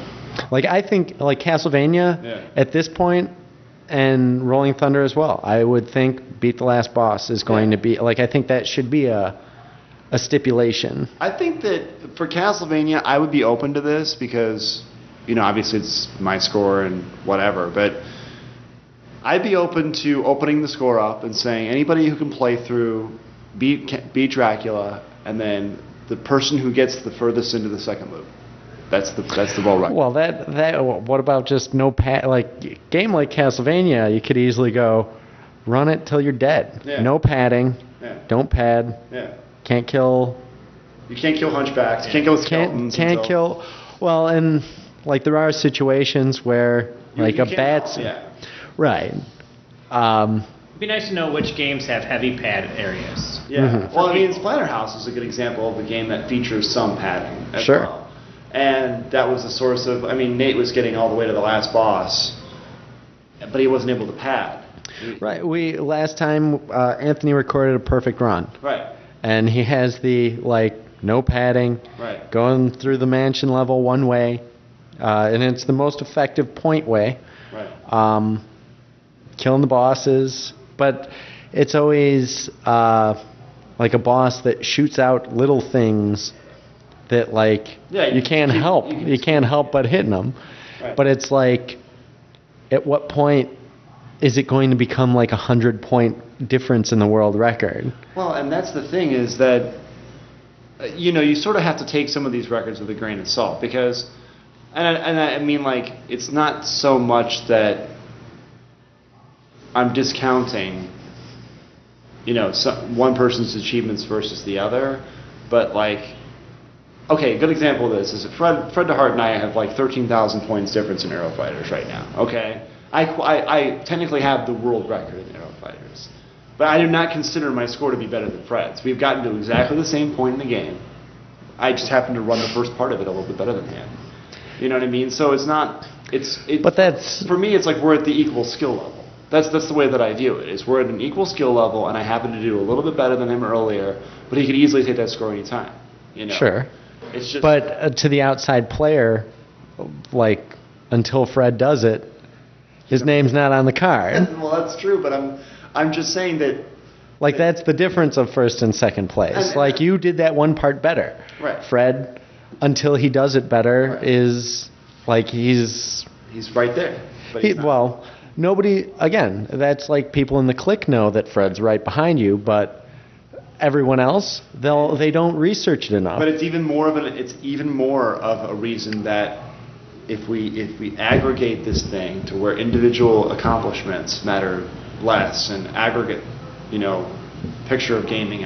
Okay, let me give you an intangible example. Okay, everybody that I've gotten to know at this arcade, Matt Rocco, James White, Duke Dang, Ian Paulus, Fred DeHart, Chris Teeter, you, the people who are on staff here, the team members, I could tell you, new game comes off the floor, I could tell you who's going to compete in that game based on an intangible knowledge of everything that they've competed on in this arcade and what they like and what they're good at and what they're willing to put work into. And maybe you could do this. I'm just telling you that, like... I saw you on Hydro Thunder. Well, hey, Hydro Thunder was right in my wheelhouse. Hey, you should have known based on Turbo and... the boat racing game was next on your list.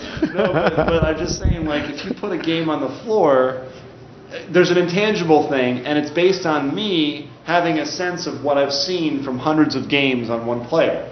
Like, I know what he likes.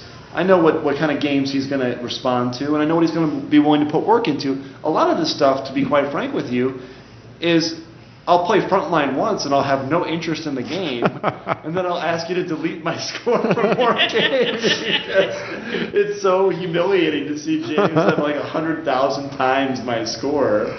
But I certain games represent a lot of work. Certain games represent I put a score in one day because you asked me to. Sure, but like there's the like you can do that, and you can do that because you are so involved in this place. But like the hardcore scoring group is still 20 people, maybe a little bit greater than that. The general populace that walks through the door of 400 people on a Saturday that are looking at those cards, those are the people that are like, wow, like that. And they don't look at, wow, I wonder how many people have finished this game. They look at that card and they know to look for scores, and that's all they know. And like that's why like Fred doesn't get the recognition for Aero Fighters. Right. You get the recognition because you blew up one more ship than Fred did. That's and basically. That's it. Yeah. Like if you grow it out to be like this thing where it's in a sense, in some ways, I think it should be like that, but I think it needs to be refined a little bit to be more information. And I think like padding doesn't make any sense to me. Yeah, well, it doesn't make any sense to any of us. I mean, as gamers, it doesn't show any skill. It doesn't. Well, yeah, like I was telling you before, Berserk is a great game because it's not about knowing patterns and just having a bank of time with the game. I mean, look, a lot of these games, it's about a bank of time that you spend. Sure. And if you spend that bank of time, you're good. Like, for me, again, I don't like... I think the credit should go to one person. Like, I don't like this ACS, ADS stuff. Right. I like there to be, this is the guy in this game. That's how I like it. Uh-huh. And I could be in the minority on that. Like, there are different ways. To have it standardized. I didn't like 2 scores for Life Force. Yeah, that wasn't. No, that I thought was frustrating. But at least it's unified now, right? To be fair, yeah, the guy who had the ACS score came in here and he whooped our butts. I remember somebody was going to take that down still. Still on the list. I had the list. I have the list as well. That's right. And I have an unnamed Galloping Ghost Gamer of the Year statue still. I know. Well, you're going to have to, the good news is that, what are we, halfway through the year now? The Galloping Ghost year? Yes. We're in the 6th. Are there astrological signs for Galloping Ghosts? Are we in Doc now, or what are we? It's always in Doc. 1 star system. Yeah, that's not we have 6 months left. I think we're in the month of James White, actually. The month of James White. No, James White is the Christmas month. Oh my gosh. I think that now that you're seeing that I'm easing off the manic shooter bullet hell games and moving towards other games again, you're going to see a lot more activity on other games than you've seen in the last. Hydro Thunder. You see a new score, you're going to see 1.3. You know that at the request of Martin Alessi, I have tracked down the super rare Zesix board. You mentioned this. Yes. That should be on. It should be here any time now, and it's supposed to be a really awesome shooter. And you're gonna put it in the new room by itself. No. But I'm anxious to see what scores he's going to come in specifically for that. He came out yesterday and put up a new Super Contra score, and I think that's going to be a hotly contested shooter. That's great. I can't wait to play it. Yeah, but you've got your list. I got plenty to do, but I can always add more. I can always add. It's always a pencil to add number 26 on the bottom. Yeah, exactly. I've gotten 4 of them already. Have you? Yeah, I got one of them I unwittingly got. I got through 2 loops of gyros last fall, and I didn't even realize it until like a month later. I was like, oh yeah, on the list I had put getting through 2 loops of gyros, and during the tournament we had with Underground Retrocade, I accidentally got through 2 loops of gyros. So, but I didn't get your score. So thanks. What? Jumping back to Gamer of the Year for a minute. What do you think? Should it just be like everybody's doing so good now? Like I don't think the previous Gamer of the Years should be excluded anymore. I think it's now to the point where there's enough scores, there's enough games that everybody can do enough. Do you think everybody should be back in? Like I personally take myself out. I mean, I'm proud enough to have that first one, and I will always put up high scores in here. But I'm more than happy to give that award to other people that I know have been putting up a lot of great scores.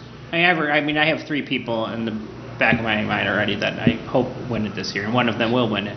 Yeah. I'm not going to name any names. They're all in my clique, so I don't want to name names, but I have no problem not being in the running. James would think differently, of course. But I think James would want to win it every year. But shouldn't he? I do think, this year, unlike the previous 2 years, I think the things that you did in 2011 and 2012, I don't even know. I'm going to confuse myself by trying to demarcate the time. The things you did in the year to earn the 2011 Gamer of the Year award were exceptional and above the level of everybody else in the arcade.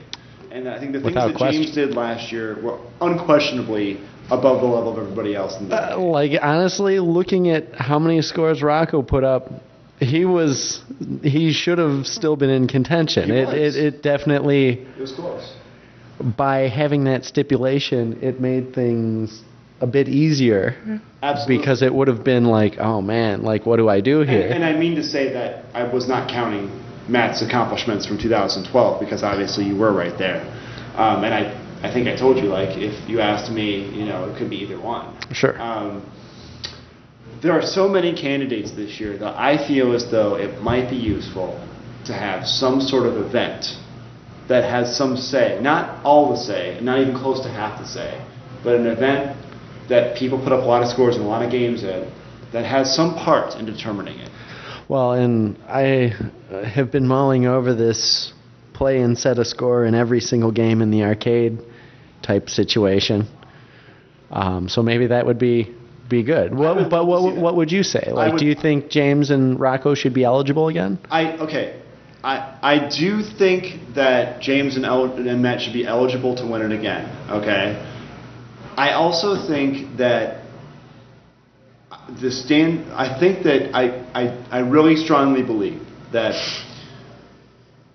there should be some sort of an attempt to measure our scores as a whole against each other in some sort of empirical way as a guideline. I don't mean to say it should be the whole story. Again, there are other things we do, going to other arcades. For sure. Doing stuff here. A lot of stuff. There's a lot of elements that factor into how I determine it. In team events for the MK guys. There's guys that we don't even know from a different side of this that are obviously in contention as well.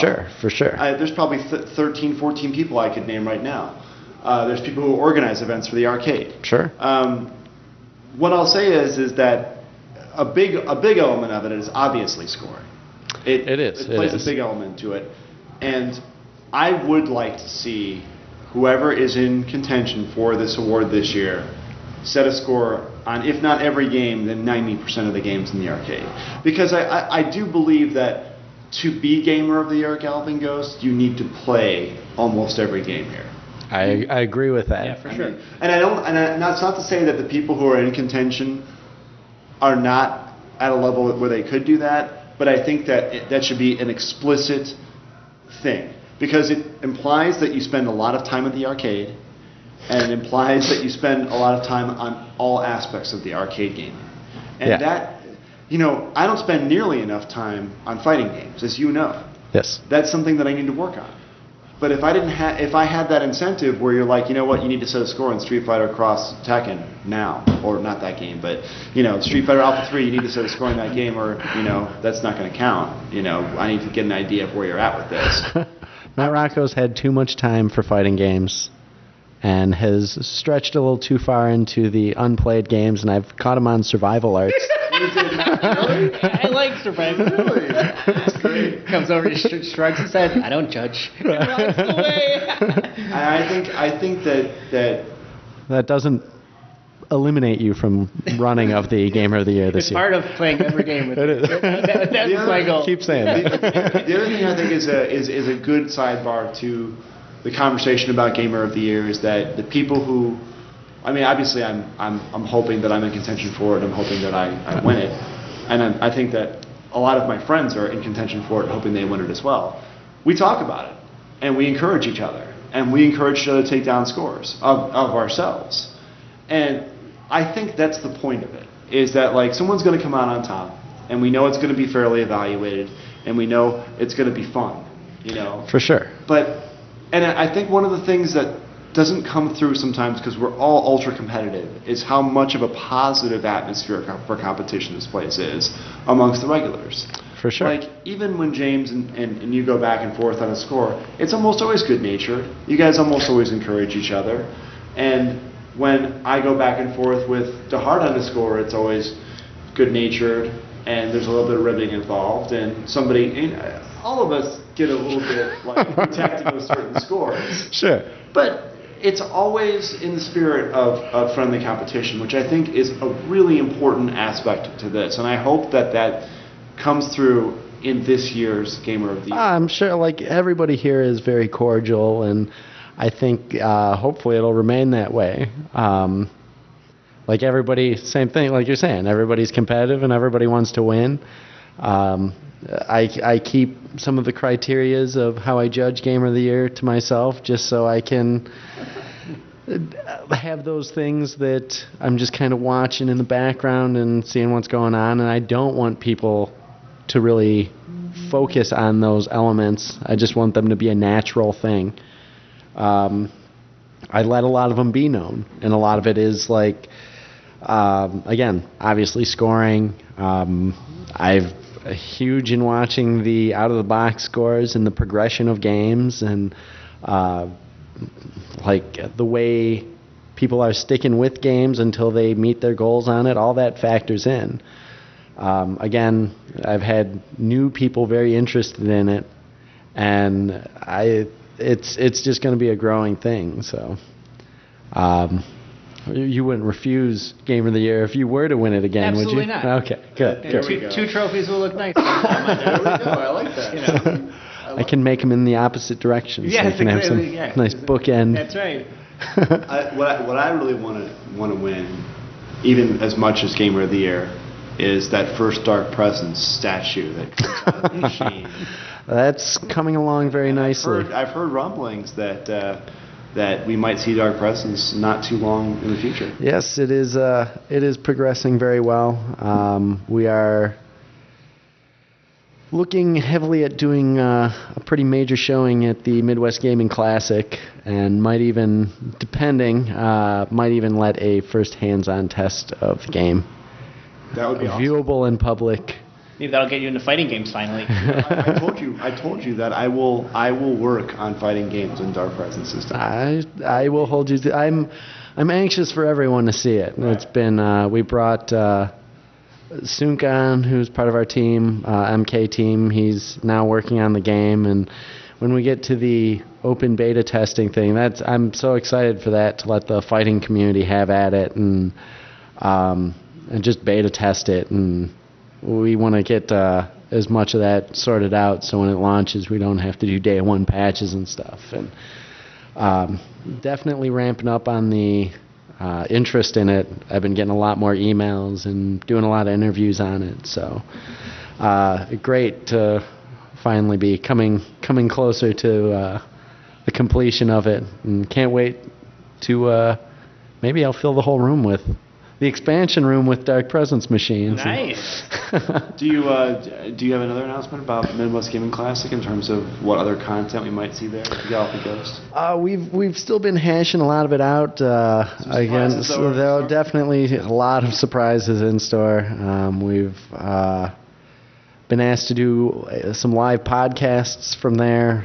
Definitely doing some wiring classes from there. Going to be bringing a ton of games, a lot of Dark Presence stuff. Hopefully, I've been talking with some of the Mortal Kombat actors. Hopefully, they'll be coming out too, which would be amazing. Definitely want to run a lot of contests and high score runs, and just really want to make this the best Midwest Gaming Classic that we've been to yet.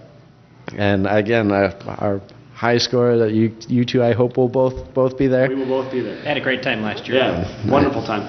Especially insofar as it was really great to meet a lot of people from other arcades and from other corners of the Midwest gaming scene, particularly from not in the state, because we've met a lot of people from Indiana and Wisconsin. Yeah. And that's really key to developing relationships with people who are traveling. You know, for sure. A lot of people from Wisconsin and Indiana are here, and we're up there sometimes, or down in Indiana sometimes, and so we're looking for places to play, people to meet, commiserate with about our respective video game addictions? I'm always anxious to see what boards they'll have. I think last one we picked up Gradius 2 and Thunder Force AE. Jungle Hunt. And Jungle Hunt.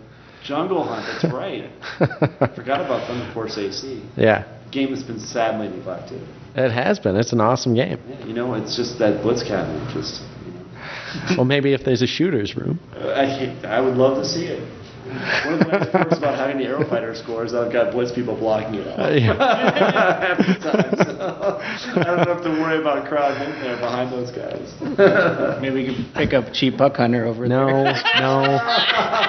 Just joking. Just joking. Man, that was the low point of your guys' arcade tour. It was when you came back and requested that. What, do you want to see the picture? And I was like, I thought, man, I can't let these guys go out in this group anymore.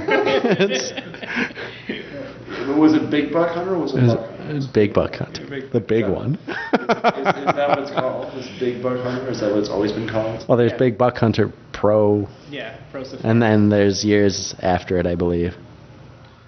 Yeah, that is a... I like the game. I think it's a fun game. You sure about that? I do. I've gone to arcades. There's an action shot from... Yeah. Remove it from my sight. I don't know if, again, it's one of those things where I don't think it's a fun game, and I know people would play it, but I think it might keep people from playing other classic games, and they can save their Buck Hunter time for when they're at the laundromat or the bar or any other time. That's where I played it. I made a special trip out. There's a laundromat in Cicero that has it. This is the place where I learned how to play arcade games, and I've never played Big Buck Hunter before, so I don't know what I would do. I mean, what if I know... Go play Carnival. Well, that's a good point. I've never played Carnival before. It's fun. It's a fun game. And actually, Doc had said it doesn't fit with the collection, and that makes total sense to me as a collector. Certain things I won't put just because they don't fit with the collection. I totally get that. I'm open to some stuff like Hydro Thunder. Not exactly it's a fun game. It is. It's I don't know. It's just something about it's like.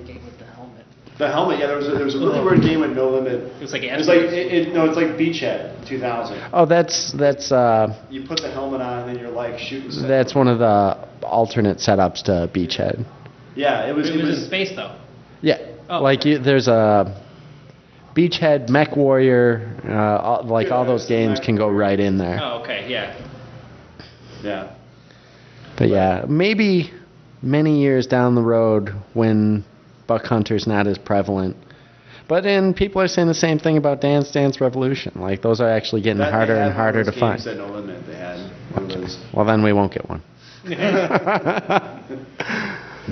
Yeah, it's definitely one of those. There's some weird some mental criteria that have to be met for it to hit the floor. Mm-hmm. Buck Hunter, not there yet. It's getting there. No. It's We'll put it next to Judge Dredd. That's the thing. Judge, where are you gonna go play that Judge Dredd game? Nobody has access to that Judge Dredd game.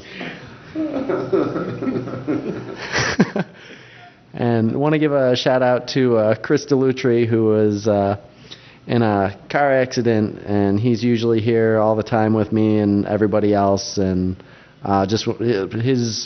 one of the games that he fought to keep here was Judge Dredd when I was about to push it out into Ogden Avenue to be hit by a car. Chris fought for it. So we all miss him very much and hope he's returning back here to the arcade soon. Can't wait to see you, Chris. We love you, Chris. But yeah, the Big Buck Hunter... Eventually, maybe, but not on the horizon. Same with Golden Tee Golf. That'll be much further down the road. What about 3D World Runner? 3D World Runner? Yeah. Wasn't that only on Nintendo? Okay. It was on Sega Genesis, actually. No, it wasn't. Was it? 3D World Runner? No. That was on Sega. 8-bit Nintendo. Isn't that a great game? Yeah. Space Harrier? Yeah, that was like 3D World Runner. That was a lot like it, and I'm looking for it. Oh, okay, good. The Sega obsession continues. I like it. And Alien Syndrome. That's what Alien Syndrome also one I would keep an eye out for. What any you want? Huh? What's the one, the 93 shooter that was a prequel to the Cave ones? Batsugun or something like that? Oh, yeah, there's been a few of the older Cave stuff and Treasure stuff. Treasure? It's somebody else from 93 did this one. But it led to the Cave games. I know the one you're talking about. Yeah, that's the one that I think, I keep hearing that that's the one that would fit here. Like Look up a game called Fairyland. Fairyland? Yeah. Battle Garega is another one that the shooter guys really want. Yeah. Fairy what? Fairyland. Fairyland? I think it was a test game. Yeah. Yeah, it was like Bo, the fairy was awesome. Thanks, these are real games. I think they put more criteria than just Fairyland in a Google search. The Super Mystery Game. There's a Super Mystery Game on the horizon that might be coming. I'm having to pull some strings and going to a very dark area of the arcade gaming community to potentially get this next to never seen game. And I'm not going to name it. I thought it I'd is. get you there. It's going to stir things up quite a bit if we are able to procure. But I'm under strict orders to keep it very low profile. So something very cool possibly on the horizon to the... Batsugan. Yes, I have seen that. It's called Ikaruga. It's a screen full of bullets. Maybe. Fairyland Story is what the game is. It's a Taito game from '85. Yeah. Taito put out some really interesting I want that games. game too. Right next to Metal Boy. What about right next to Frontline? No. Frontline doesn't exist. Not until you put the right controls back on. It's got the right controls now. No. You want that big joystick? I want that turbo wheel. The big old turbo wheel.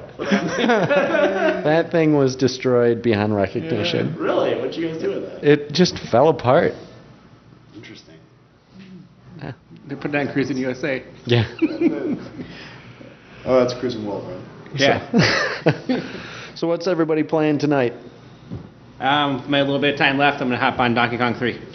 I have 9,500 in Berserk as of 20 minutes before this podcast. And I'm Very going to get nice. 10,000. Very nice. I'm going to get 5 figures. Those white robots, man. That's the level I'm at. I've got 2 or 3 screens into the white robots. I don't know what colors after that. What colors after that? I don't remember.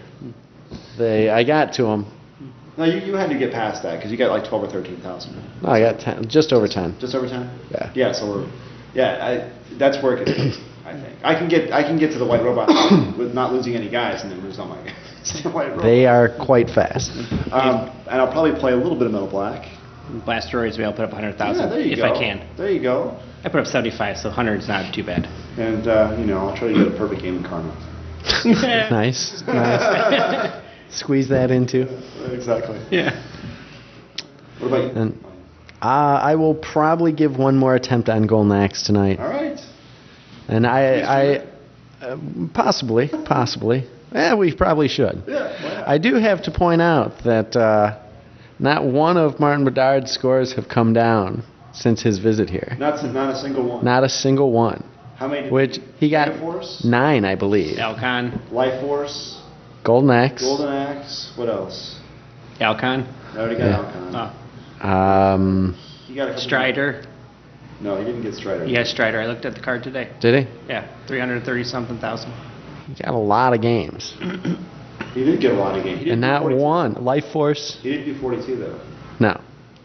That, again, he's got to be in contention for Game of the Year. He does. You're He right. does. Maybe Like, he's- just because he's not that's almost, Yeah. somebody comes in our place and puts up 9 or Even 10 guys- world yeah, even records, guys that's like pretty George impressive. Strain, George Strain, Ben George Falls. Strain, for sure. Those Ben guys Falls. travel in. By the and- way, I wanted to tell you the Frogger score on the card is still mine. Okay. And it's supposed to be his. Okay. And although I would like it to be mine, it's not mine anymore. All right. The 270-odd thousand he probably posted. Another point towards you getting Game of Oh the my Year. God. Showing professional courtesy there. I gotta definitely I thought that I was going to have my work cut out for me getting 100,000 in Frogger, Yeah. and it turns out I've got a lot of work cut out for me getting 280,000 in Frogger. That's going to take some time. I'm surprised you don't jump back on Battlezone. Battlezone. You learned it so fast. Again, it's moved off into a place that he doesn't go. I was very, very, very angry when I learned that at the year event that Battlezone was taken from me without even being known. Very angry. The staff would not even point out. I don't In either. particular, Mr. Brandon Diaz, who I had lustfully taken the score from. I don't think he cared at that point. No, I don't think so. He moves off a game so quick. Yeah. But that's got to be not that I'm putting sights on any scores, but that I think definitely should be looked at. Some of those games, like that Life Force score, you said that was come down. That's not a problem. Okay. No, it is a problem. It's a very good score, Martin. That's an amazing score. But I haven't been in that aisle. It's just out of sight, out of mind. You know, you've got me on all these games over here now, and you know, You seem like you're all over the place. I find there's certain rows I've never played a game in. that's not true. I'm kidding. I'm totally kidding. But when I start getting locked into certain games, I'll play sets of games that are next to each other. Yeah. Like if I go back to Donpachi Daijo, it's likely that I'll play that in 1942 and Igakuruga and Aero Fighters, and then not really move far away from that. But if I'm up front, then it's more likely that I'll play Metal Black and Salamander 2 and those games in a row because they're right there and it's convenient to move back and forth. Sure. So that's why I ended up playing Turbo, because I was on Berserk yesterday, having a conversation, and just that world record just went down. Went to pieces. How awesome is that? Oh my gosh, it was like. Congratulations. Thank you very much. I was very proud of that, and I would like to see someone come in and take that down. Well, as with all scores here, it's only a matter of time. It's you know what? It's a sign of respect when the score goes down. Maybe not. I don't know about that. Depends on who it is, I guess. Yeah, that's true.